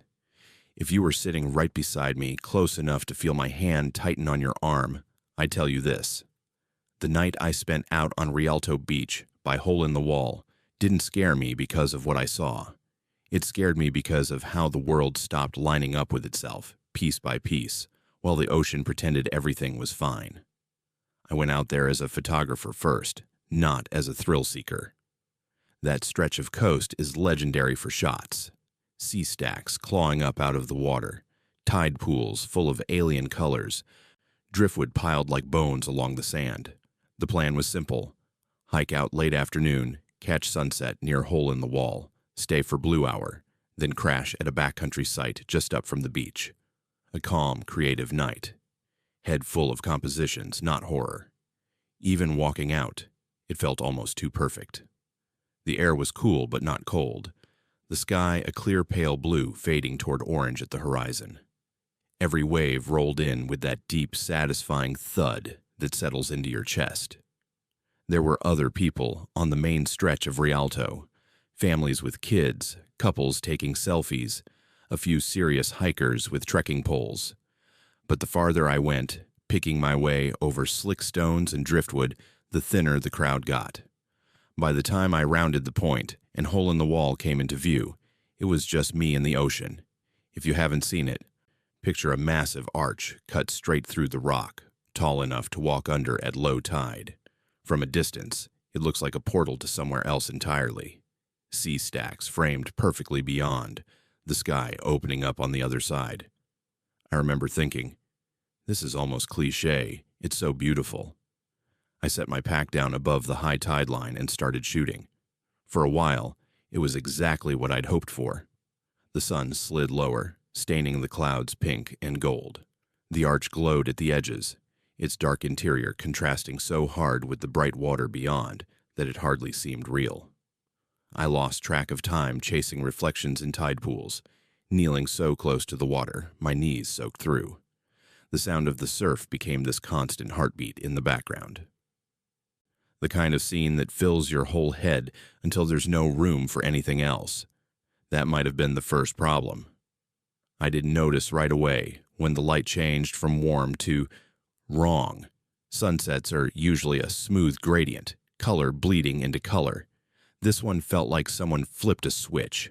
One moment the sky was a painting, the next it was flat, colorless, like the saturation had been dialed down. The last strip of light along the horizon went the color of a healing bruise and then collapsed into a uniform dull gray. Shadows deepened in a way that didn't match the remaining glow. My camera, which had been metering fine a second ago, suddenly started blinking warnings. Underexposed, underexposed, even though I hadn't moved. I remember straightening up from a tide pool, wiping my hands on my pants, and having this weird, sudden sense that I was late for something. Not in the normal, oh no, I hiked too long way. More like waking from a nap and realizing you've slept through an alarm you don't remember setting. I checked my watch. The time looked about right for sunset, but the light felt like it had skipped ahead an hour without telling me. The beach was empty. That, more than the sky, is what sank its claws into me first. I'd seen a few other silhouettes farther back not long before, people heading in, a lone figure with a tripod. But now, looking up and down that stretch of coast, there was no one. No bobbing headlamps, no distant shapes moving against the surf. Just an unbroken line of wet sand, driftwood, and black rock, framed by a forest that had turned into a single, solid mass of darkness. The rational part of my brain shrugged. Off-season. People don't linger after the sun's gone. Maybe they all just left quicker than I thought. The rest of me didn't buy it. It's hard to explain, but the emptiness felt staged, like I'd walked onto a set after everyone else had gone home, and someone had forgotten to tell me filming was over. I told myself I'd take a few last shots under the arch, and then find the campsite. Tide was low, the rocks slick but passable.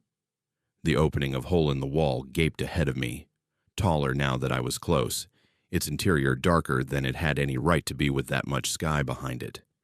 The wind funneled through as a steady cold breath that smelled like wet stone and kelp. Walking under that rock, I got the strangest sense of being weighed, not watched exactly, measured, like whatever was on the other side was taking note.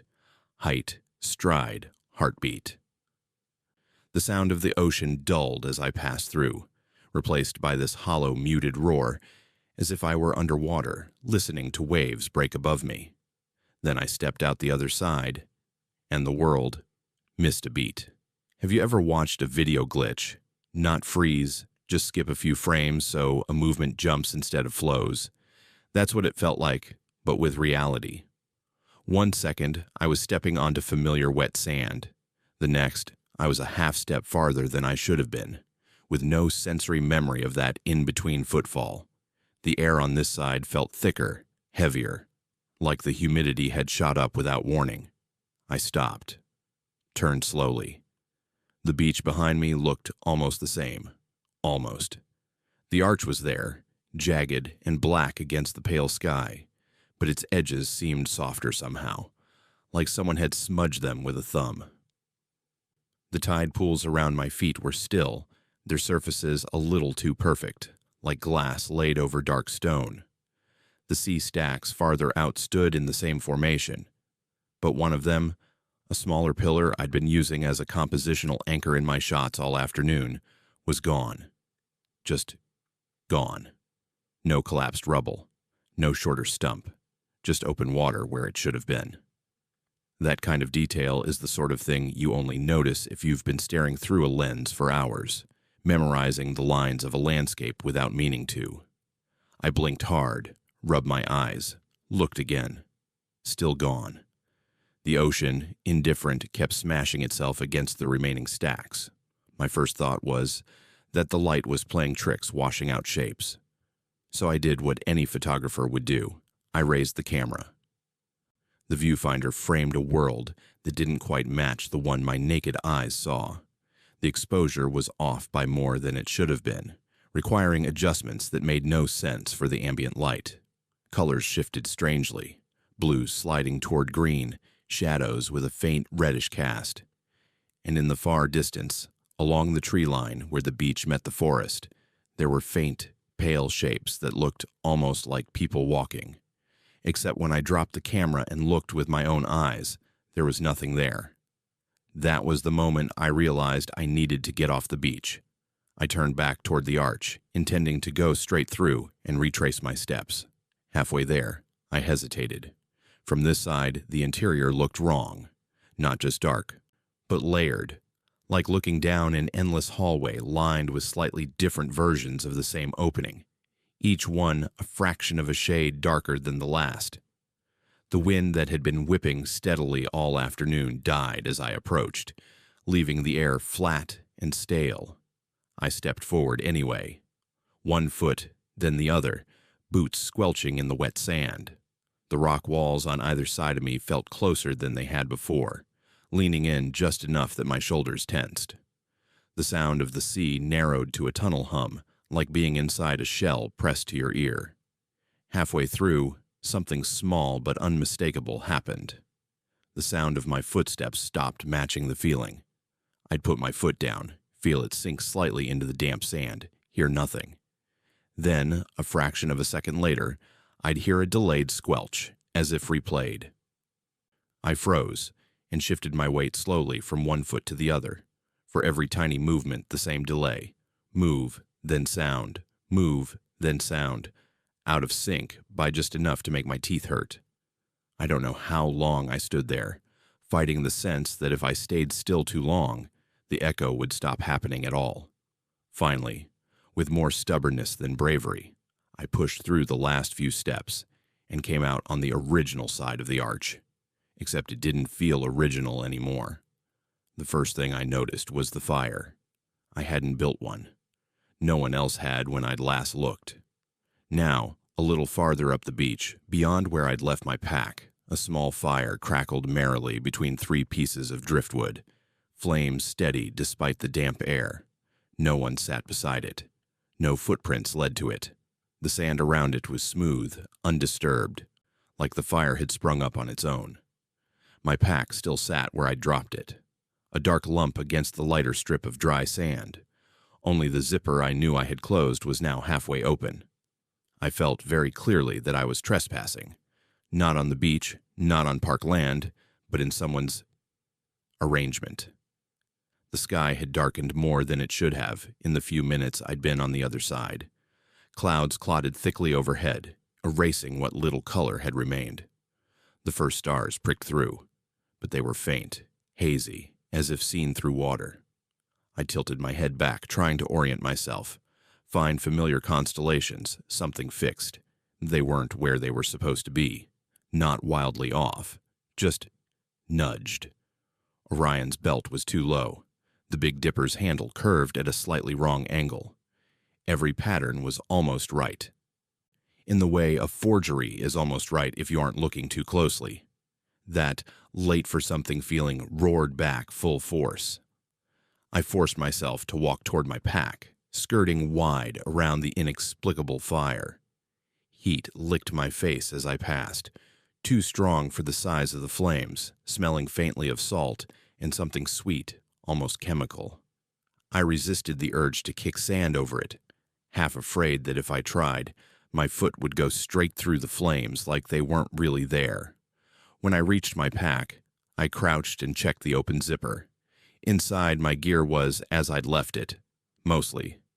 My headlamp, which I distinctly remembered shoving into the top pocket, was now resting on the very top of the main compartment, coil of strap neatly arranged like someone had set it there on purpose.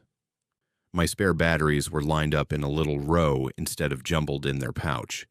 It was such a small thing, but there's something deeply wrong about your possessions being tidied when you know no one else has been near them.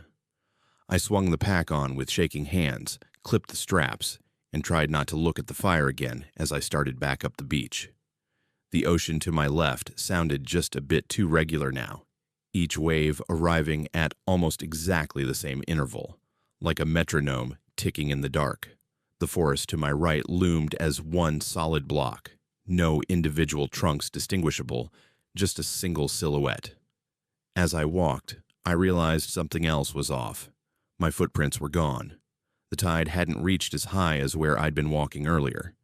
The sand still held other marks, old boot prints, random depressions, but the trail of my own steps from an hour ago was nowhere.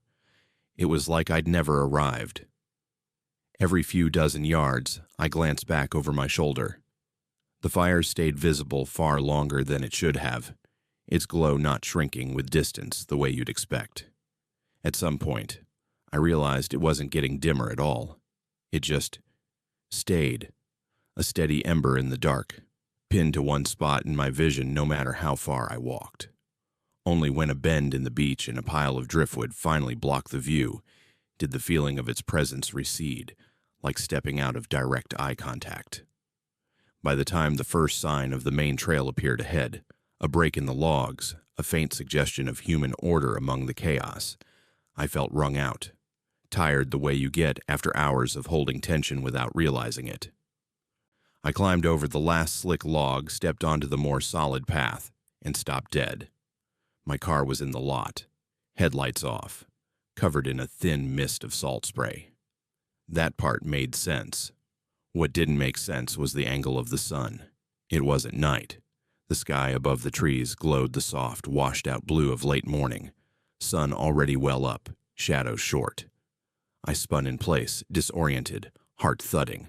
I fumbled for my phone, thumb clumsy on the power button. No signal, of course. But the time on the lock screen punched all the air out of my lungs. I hadn't just lost an hour, I'd lost almost 12. The last photo in my camera roll was time-stamped just before sunset the previous day. The next photo I snapped, hand shaking as I pointed the lens blindly at the trailhead sign, just to make sure it would take anything at all. Bore the date of the following morning. No battery drain, no restart, just a clean gap where my night was supposed to be. People disappear along coastlines all the time. Rogue waves, bad footing, hypothermia. I know the real dangers. This wasn't that. This was something quieter, something that didn't want me dead.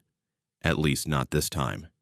It wanted me disoriented, unpinned, uncertain which version of that beach I'd actually walked. I drove away from Rialto Beach in bright, ordinary daylight, passing hikers just starting their own casual trips toward the water. They looked normal. The world looked normal. Only the clock didn't. Sometimes, when I wake up before dawn now and the room is that deep pre-morning blue, I get hit with this split-second panic that I'm still out there, that I only think I made it back, that somewhere, in some other version of that arch, I'm still walking out under a sky where the stars lean just a little too far in the wrong direction. And if you ever decide to walk under hole in the wall yourself, do it. It's beautiful. But when you come out the other side, don't just check the tide. Check the sky. Check the time. And if anything feels even a fraction of a step out of sync, turn around before the beach decides it likes you enough to keep you.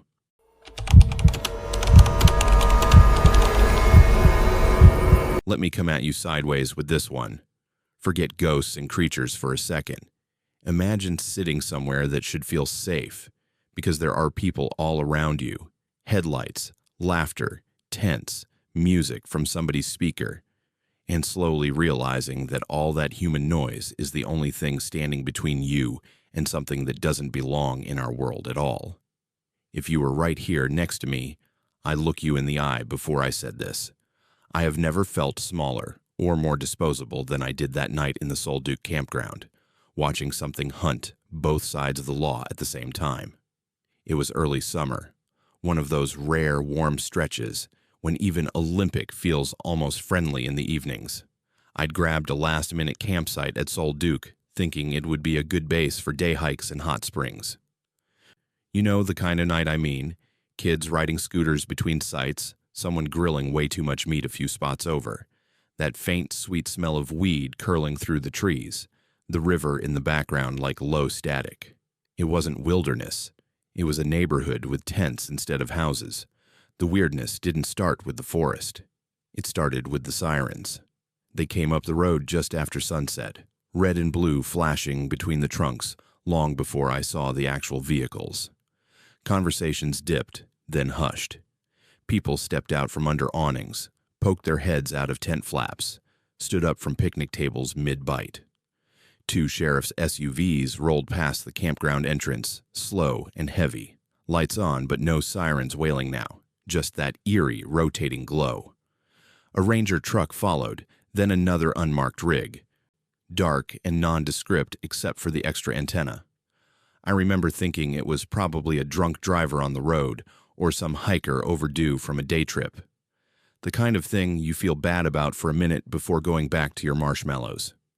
I went back to my camp chair, watched the sky deepen through the canopy, listened as the sirens faded upstream toward the falls. After full dark settled in, the campground tried to return to normal. Fires crackled.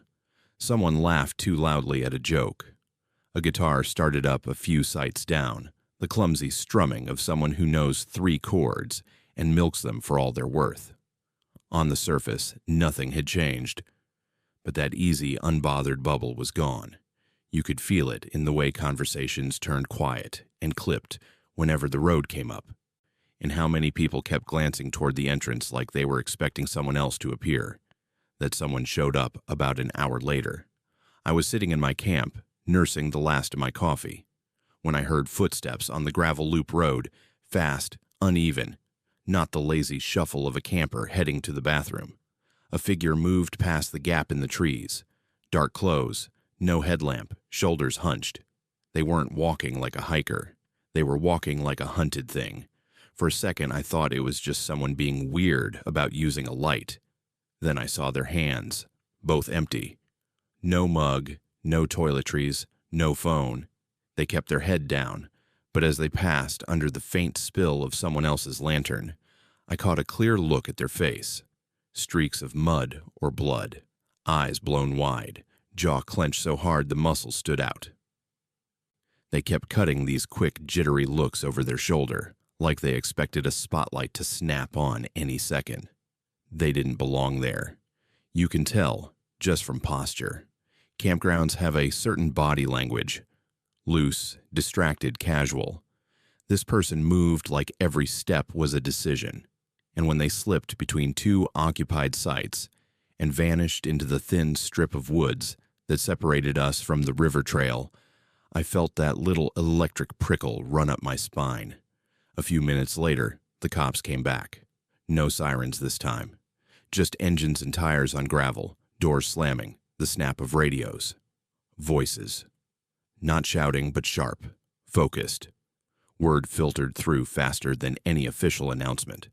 Someone at the hot springs had heard the rangers say they were looking for a suspect. Not a missing hiker, not a lost kid. Someone who'd done something bad enough that they'd brought in more than one agency to sweep the area. Great, I remember thinking, tugging my jacket tighter. I'd paid for birds and trees and hot water, not a manhunt. They didn't lock down the campground, not really. But they didn't have to. People self-contained. Fires burned lower, music snapped off. Parents tucked kids into tents early. Flashlights started moving in more deliberate patterns, not the lazy wandering beams you normally see. Every so often, I'd catch the glow of a ranger's headlamp pass along the main road, the low murmur of voices. Once, an officer's flashlight knifed through my sight, paused on my face long enough for a nod, then moved on. It would have been a tense, strange night even if nothing else had happened. But that wasn't the night I warned you about. It was closer to midnight when the forest decided to join in. The first thing that made my stomach drop was the sound under the cars. You know how, in campgrounds, people park right up against their sites, sometimes half blocking the road. My little car was nose in toward the trees, rear toward the fire ring. I was about to call it a night, shivering in that cold that sneaks up once you sit still too long, when I heard the soft scrape of something against metal. Not a branch, not wind. A dragged touch, like fingers, or claws, running along the undercarriage. I held my breath. The hair on my arms stood up so suddenly it almost hurt. The scrape came again, from further along the line of vehicles. Slow. Testing. You know that specific sound of someone crawling on gravel. That low, grinding shift of weight and small stones. That's what it was. Threaded under the regular forest noise. Whatever it was moving from car to car, staying low, keeping to the dark gaps beneath. I reached out, as quietly as I could, and pinched my lantern down until it was basically off. The campground dimmed around me. A few other sites must have done the same, or maybe it was just my perception shifting. But in that moment, it felt like the trees leaned in, swallowing what little light there was. The crawling stopped near the big SUV 3 sites over. For a long heartbeat, nothing moved. Then there was a rapid, frantic thump from inside one of the tents in that site, followed by a low, hoarse whisper. "Don't let it catch me. Don't let it catch me. Don't let it." It took me a second to realize the voice wasn't coming from the tent with the family that had been laughing there earlier. It was coming from the space between the car and the tent wall close to the ground. Too close, the fugitive. It had to be. He must have ducked into the campground thinking safety in numbers, and now he'd wedged himself in the narrow crawl space like a cornered animal, talking more to himself than anyone else. I thought for one terrible instant that maybe he was what had been crawling along the cars. Then I saw the other shape. It was only a hint of movement at first, near the rear bumper of his SUV. A patch of darkness that was darker than it should have been, given the faint, ambient glow from a few still-burning coals and the smudge of starlight overhead. It shifted, lengthened, pooled along the ground. I would have written it off as a trick of my eyes if it hadn't had weight. You can tell when something has weight by the way it displaces what's around it. Gravel rolled. A low, almost wet breathing reached me. A sound like air pulled through a narrow, sticky opening. The man under the tent edge went dead silent. For a few eternal seconds, the world balanced on a knife edge. My heart hammered so hard, my ribs ached. Some stupid suicidal part of me wanted to call out, to shout a warning, to do anything to break that horrible, expectant quiet. But there are moments when your body knows sound is the last thing you should add to a situation. Across the loop, a baby started crying in a nearby tent, a thin, reedy wail that sliced through the air. Instantly, that pooling shadow stiffened, then flowed. There's no better word for it, away from the SUV and toward that sound. It didn't move like a person, no knee joints, no alternating stride. It slid, hugging the ground, rising only to curl around obstacles. For a heartbeat, it crossed through a beam of light leaking from someone's half-zipped flap, and all I saw was distortion. Like heat shimmer, but dark. A shape without edges. The baby's cry warbled, cut off abruptly, either shushed by frantic parents or choked by fear. The thing, my mind refused to call it anything else, paused as if listening. Its head, or what passed for one, seemed to tilt. Then, with a sinuous, unpleasant grace, it pulled itself back under the cars, vanishing from that stray band of light as if it had never been there at all. The man hiding near the SUV started whispering again. "Please, please, please."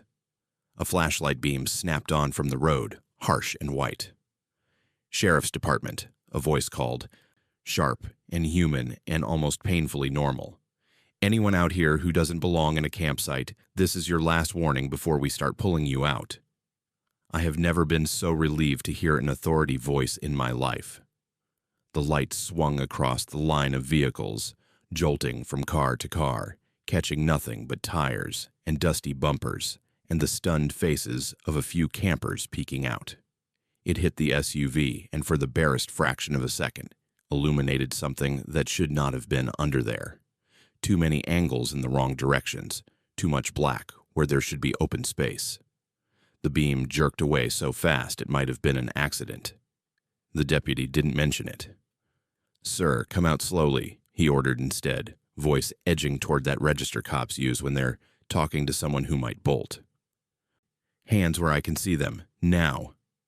There was a scramble, a curse, the dull thump of a body bumping against metal. Then the fugitive emerged, wriggling out from the gap, hands up, face pale and streaked. In any other context, he would have looked dangerous. Right then, he just looked terrified. As they cuffed him, he kept trying to twist his head around, staring into the shadows under the SUV. "It's still there," he hissed through clenched teeth. It followed me all the way from the river. Don't you see it, don't you?" The deputy shoved him toward the road. "That's enough," he snapped, but his knuckles were white on the flashlight, and his beam did not, under any circumstances, stray back toward the undercarriage. One of the rangers peeled off to do the reassuring people routine, walking from site to site with that practiced, calming tone. "We've got him in custody. Everything's under control. Go ahead and get some sleep." I almost laughed at that. Sleep. When she reached my campsite, she gave me a professional smile. Up close, in the lantern's glow, I could see a tremor in her jaw. "You okay here?" she asked. I opened my mouth to say yes, the automatic lie. What came out instead was, "What else were you looking for?" Her eyes flicked, just for a second, toward the line of cars. Then she forced herself to meet my gaze again. "Just making sure everyone's safe," she said. "If you see anything, or anyone moving around that shouldn't be, stay in your tent and call this number." She pressed a card into my hand with digits scrawled on it in pen. A direct line, not the front desk. That anything hung heavy between us. Long after the vehicles rolled away, with the fugitive in the back, long after the last official flashlight disappeared down the road, I sat there in the dim glow of my dying lantern listening. The river roared on, steady and indifferent. Somewhere, a barred owl called its looping question into the dark. Tents rustled, zippers buzzed. Life seemed to creep cautiously back into the campground. But the space under the cars along the loop felt occupied. Even with no lights on them, I could feel those strips of darkness like they were watching back. At some point, exhaustion won. I crawled into my tent, zipped it shut, laid there with my ears straining so hard it felt like they'd peel off my head. For a long time, there was nothing unusual. Then just as I started to drift, I heard it again. Crawl, scrape, soft gravel shifting. Stopped and started in short, testing bursts. Not along the road this time, closer to the tree line, moving parallel to the campground, as if circling it, as if going site by site, cataloging who slept where. I lay flat, barely daring to breathe, staring up at the nylon ceiling glowing faintly with starlight. The sound passed behind my tent and kept going. I didn't look. I couldn't. Some part of me was convinced that if I unzipped that flap even an inch and peered out, I'd see a pair of eyes, or whatever it used instead of eyes, staring back at me from just above boot level. Not hungry, not angry, just curious, marking me. Morning came sharp and bright, the way it does after a hard night. Sunlight speared through the trees, burning away the uneasy fog like it had all been something you could blow off with coffee and bacon. People laughed again. Kids rode their scooters. A couple argued quietly about directions. Ordinary life flooded back in. Only the evidence on the cars said otherwise. When I walked past the SUV from the night before, I saw them. Scratches. Long, shallow grooves running along the lower panels, starting just behind the front wheel and trailing all the way to the back bumper. Too low for a person messing around with a key. Too tight a pattern for someone carelessly scraping with gear. They didn't look like claw marks exactly. Not deep enough, but they were deliberate, as if something had been feeling along the edges, trying to understand the shape. Other vehicles had them too. My little car bore a few new, thin lines near the rear wheel well that hadn't been there before. When I ran my fingers over them, I felt this weird, residual cold, like touching metal that had been sitting in shade all day while everything else baked. No one talked about the marks. No one had to. I saw the way people's eyes slid past them, the way they triple-checked their trunks and doors before leaving, the way more than one family packed up earlier than they'd planned. The official story was clean and simple. Fugitive, apprehended in campground without incident. No one hurt. Great work, everyone. The kind of line you can put in a report without losing sleep. But if you ask me what really happened that night at Sol Duke, this is what I'll tell you. There was a man running from the law, and there was something else running alongside him, making sure he didn't get away, for reasons that had nothing to do with justice. And for a few hours, we were all just collateral, tents and tin cans on the edge of something's territory. So if you ever find yourself tucked into a safe campground in Olympic, cops on the road, sirens fading, the forest pretending to be a backdrop while the humans sort out their mess, pay attention to the quiet spaces, under cars, between tree roots, in the narrow band where your lantern doesn't quite reach. Because sometimes the most dangerous thing out there isn't the one they came looking for.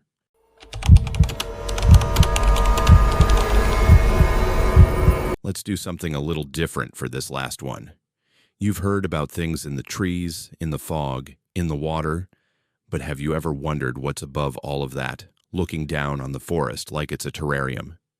If you were sitting right here beside me, close enough to hear the change in my breathing, I'd tell you this.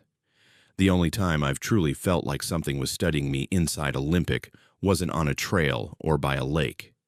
It was in a fire lookout tower, with nothing between me and the sky except glass, wood, and something climbing very slowly up the legs. I took that assignment because it sounded almost romantic. A weekend in a remote lookout, just me, the radios, and the trees.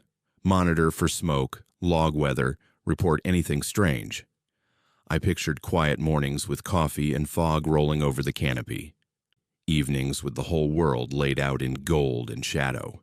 A little isolation, sure, but the good kind. The kind you choose. What I got instead was the kind that starts to feel chosen for you. The hike up wasn't bad, just steady. Switchbacks through dense fir and hemlock, the air getting thinner and cooler the higher I climbed.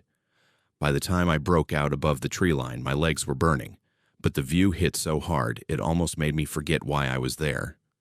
Waves of forest rolled out in every direction, the peaks in the distance still wearing streaks of late snow, clouds snagging on them like torn cloth. The lookout itself sat on a little knob of rock, supported by stout wooden beams, windows on all sides. It looked small against that backdrop, like a toy someone had left perched above the world. Inside, it was exactly what you'd expect, and somehow more vulnerable than I'd imagined. A narrow cot, a small wood stove, a desk with a battered logbook and an old map pinned under glass. Radios, both handheld, and a bigger base unit. Binoculars. A ring of windows, some already beaded with condensation from the afternoon mist pushing in. I stowed my gear, checked the equipment, radioed in that I'd arrived and everything was operational.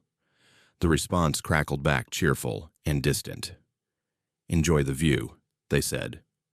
I glanced around at the glass walls and the long drop beneath the floor and thought, yeah, I'll try. The first day passed quietly. I swept the horizon in slow arcs with the binoculars, checked wind direction, logged cloud cover. The fog came and went in low waves, sometimes swallowing whole ridges, sometimes lifting to show new pockets of green I hadn't seen before. Voices came through the radio now and then, trail reports, weather updates, idle chatter between other stations. Enough to remind me there were other humans within range, even if I couldn't see them. It was after sunset that the tower started to feel less like a lookout and more like a display case. Night fell fast up there. 1 minute the world was blue and gray, the next it was ink. The forest below dissolved into a single dark mass, broken only where rivers reflected what little sky remained. One by one, stars pricked through the black. In the tower, the lantern light turned the windows into mirrors. If I looked out, I mostly saw myself floating over a reflection of the room, the darkness beyond swallowing any detail. I almost turned in early. Then the radio flickered. Not a clean chirp, a flicker, like a light about to burn out. The base unit gave a soft pop, then a long, drawn-out hiss. I walked over, tapped the casing, checked the power indicator. Everything looked normal. I was about to chalk it up to a momentary interference when a voice slipped under the static, so faint I wasn't sure at first that it was real. "Anyone there?" It sounded like it was coming from very far away, stretched thin by distance. My hand went to the mic on pure reflex. "Look out here," I said, giving the tower's name out of habit. "Copy. Go ahead." There was a pause, a crackle, and then the same voice, a little clearer. "You're not supposed to be there." Something about the tone made my skin crawl. It wasn't angry, not even accusing. It sounded puzzled. Like someone had walked into their living room and found a chair moved a few inches and couldn't quite figure out who'd done it. "Repeat your last," I said, trying to keep my voice steady. "Identify yourself." Silence. Then a burst of static so loud it made me flinch. Underneath it, layered in the noise, I thought I heard something else. Whispers, maybe, like a crowd very far away, speaking all at once. The volume dropped back to a low hiss, then cut out entirely. The radio sat there, dead and perfectly normal looking, like it hadn't just spoken out of turn. I told myself it was some weird cross-channel interference. Somebody on another frequency. Maybe a prank, though that didn't fit the tone. I logged it anyway. Unidentified transmission, content unclear, possible bleed from nearby band. Writing it down made it feel more ordinary. Things always do when you pin them to paper. Then I heard the first thud. It came from below, not loud but distinct. A deep, solid sound traveling up through the beams. The kind you feel in your feet as much as you hear with your ears. One single impact, then nothing. I held my breath, listening. The wind had picked up a little, making the guy wires hum. The glass rattled softly as a gust pressed against it. For a minute, I convinced myself it had just been a branch falling against one of the supports. Then came another thud. Closer. Higher. I walked to the center of the tower and looked straight down through the slats in the floor. There were gaps between the planks you could peer through if you really wanted to make yourself uncomfortable. I saw darkness, and beyond that, a faint shifting suggestion of the ground far below. Nothing moving, no shape at the base, no branch swinging. A third thud. This one came with a faint creak, wood complaining under new weight. It was subtle, but if you've ever been in an old house, you know the difference between the usual settling and something climbing the stairs. That's what it sounded like. Something climbing. Slowly. Deliberately. From support to support. You know that bottling feeling in your chest when you know you're about to see something you can't unsee? That's what settled over me then. The tower, which had felt like a vantage point all day, suddenly felt like a trap. Light and glass hung on sticks over something with hands. I grabbed the flashlight more out of instinct than strategy and flicked it on. The beam cut through the room, stark and white, making the windows reflect harder.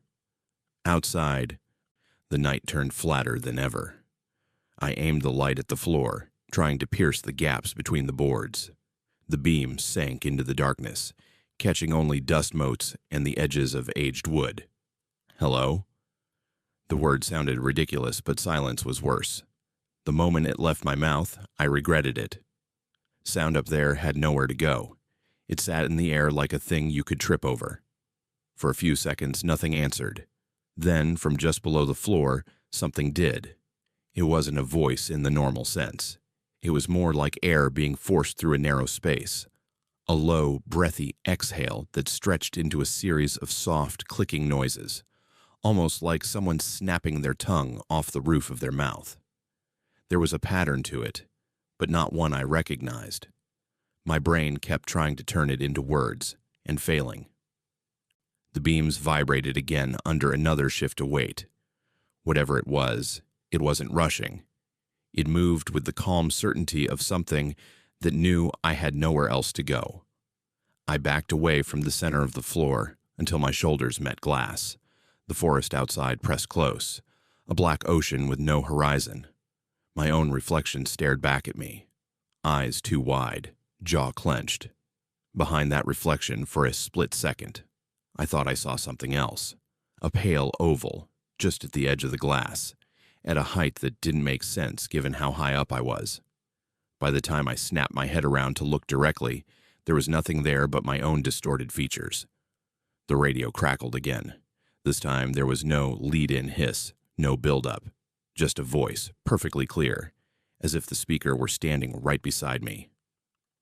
Do you see them yet? Every hair on my body stood on end. It was the same voice as before, still carrying that weird, almost curious tone. Calm. Too calm. Identify yourself, I said, trying to keep my training in front of my fear. This is a restricted channel. A sound like a chuckle bled through the speaker, low and humorless. Look down, it said. Every instinct screamed not to. But there's a point at which not knowing is worse than whatever's waiting. Very slowly, fighting the tremor in my neck, I looked at the floor again, then through it, angling the flashlight just so. For a moment, I saw nothing. Just the black suggestion of the supports disappearing into the dark.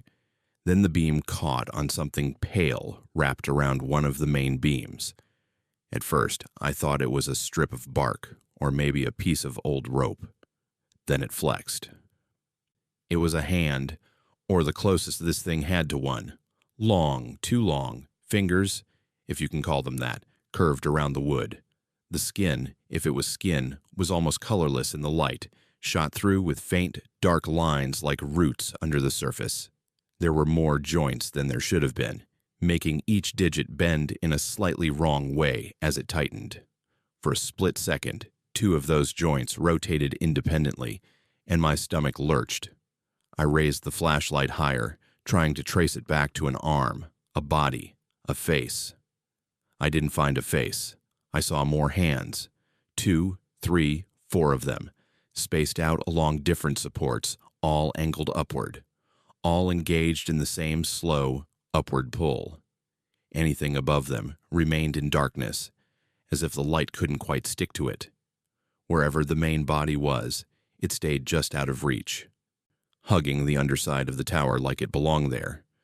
The radio exhaled static. "They've been here longer than you," the voice said, almost conversational. "You built on their nest." Something in me snapped then. Not into panic exactly, but into a cold, hard focus. Fear is one thing, but being spoken to in my own lookout, on my own channel, while something climbed up to meet me. That sparked something else. Anger. Intrusion. "This frequency is for park operations only," I said, hearing the thinness in my own voice. "If this is a joke, it's over. I'm switching bands and reporting interference." "If you leave the light on," the voice replied, "they won't come all the way up." That stopped me. The flashlight beam wavered as my hand shook. Below, the pale fingers froze mid-climb. Every joint stilled. It was like someone had pressed pause on a video. The only movement left was the slow tightening and relaxing of those long digits against the wood, like they were kneading it, testing it, or maybe stretching on it like a spine. "If you turn it off," the voice continued almost gently, "they'll be curious. They'll want to see what made the noise. They like new things." The lantern flickered on the desk, its fuel running low. Shadows jumped along the walls. In every dark corner of the tower, my mind started to fill in shapes. I thought of climbing down in the dark, boots feeling for the next rung, hands reaching blindly for support beams already occupied by too many fingers. "What are you?" I asked, the question out before I could stop it. I wasn't even sure if I was talking to the thing outside or the presence on the radio. For the first time, the voice sounded almost amused. "We watch the same forest," it said. "You by day, them by night." A pause, thick with static. "Some of you break. Some of you last longer." A gust of wind slammed into the tower then, strong enough to make the whole structure tremble. The windows rattled in their frames. One of the support beams groaned. Beneath me, the hands dug in tighter, the wood creaking under the increased pressure. I heard a low, almost pleased sound rise up through the floor. It reminded me horribly of the noise someone makes stretching in the morning. The radio went dead. No hiss, no click, just silence. I stood there for what felt like hours, never letting the flashlight drift too far from those pale grips. Every time my wrist faltered and the beam slipped, the fingers twitched, inching upward a fraction of an inch before freezing again in the light. The lantern guttered and finally went out, leaving only my narrow cone of control cutting through the dark. At some point, the sky began to pale. I didn't notice at first, too focused on keeping that beam steady. Gradually, though, the black outside the windows softened to charcoal, then to deep blue. Lines emerged, a ridge here, a tree there. Dawn seeped in, so slow I thought I might be imagining it. The world outside the glass became a world again instead of an endless void. As the first honest light of morning reached the tops of the nearest trees, the hands began to retreat. Not quickly. Not like something fleeing. They uncurled from the beams one by one, each finger lingering as if reluctant to leave its grip. The flesh had a faint sheen to it now, like something damp exposed too long to dry air. Where they'd wrapped the wood, the bark looked slightly lighter, as if it had been leached of color. The hands slipped back into the darkness below the tower, vanishing into the last pockets of shadow clinging to the underside. I never saw what they were attached to. The structure gave a final, almost relieved creak as the full weight lifted away. The radio chirped. A familiar voice this time, the bass, warm, oblivious. "Morning check-in," it said. "How are things up there? Quiet night?" I stared at the speaker, throat dry. My thumb hovered over the transmit button. A dozen things crowded my tongue. There's something living under this tower. The radios aren't ours. The forest isn't ours. Instead, what came out was the version the world could use. "Quiet," I said. And my voice sounded like it had been left out in the cold all night. "No smoke. Clear conditions. All systems functional." "Copy that," they replied. already moving on to the next tower in their list. Enjoy the sunrise. I walked to the window on legs that felt not entirely steady and watched the sun crest the far peaks, spilling light over the sea of trees. It was beautiful. It was everything I'd wanted when I'd taken the assignment, and I couldn't stop seeing those pale fingers clamped around the beams, bearing my weight, testing the strength of what we'd built. I did my job. I stayed until my shift was over, logged the weather, scanned for smoke, answered calls. When my relief finally hiked up a few days later, cheerful and flushed from the climb, I handed off the logbook and radios with hands that didn't quite want to let go of anything solid. "You'll love it up here," I said, and part of me meant it. Another part of me wanted to tell them to never, ever turn off all the lights at once. I never went back to that tower. I still work in the woods sometimes, still feel the pull of those big, wild spaces. But when I look up now and see a little square on a distant ridge, windows glittering in the sun, I think of how flimsy those walls really are. How little separates whoever's inside from whatever decided long before us that the treetops were theirs. And if you ever find yourself in one of those lookouts on a cloudy night, the forest a dark ocean below, and the sky pressing in above, pay attention when the radio says something it shouldn't. Listen to the weight in the beams. And whatever you do, if something starts climbing, keep at least one light on. Not because it will save you for sure, just because it might convince whatever's out there that you're still awake, still watching back.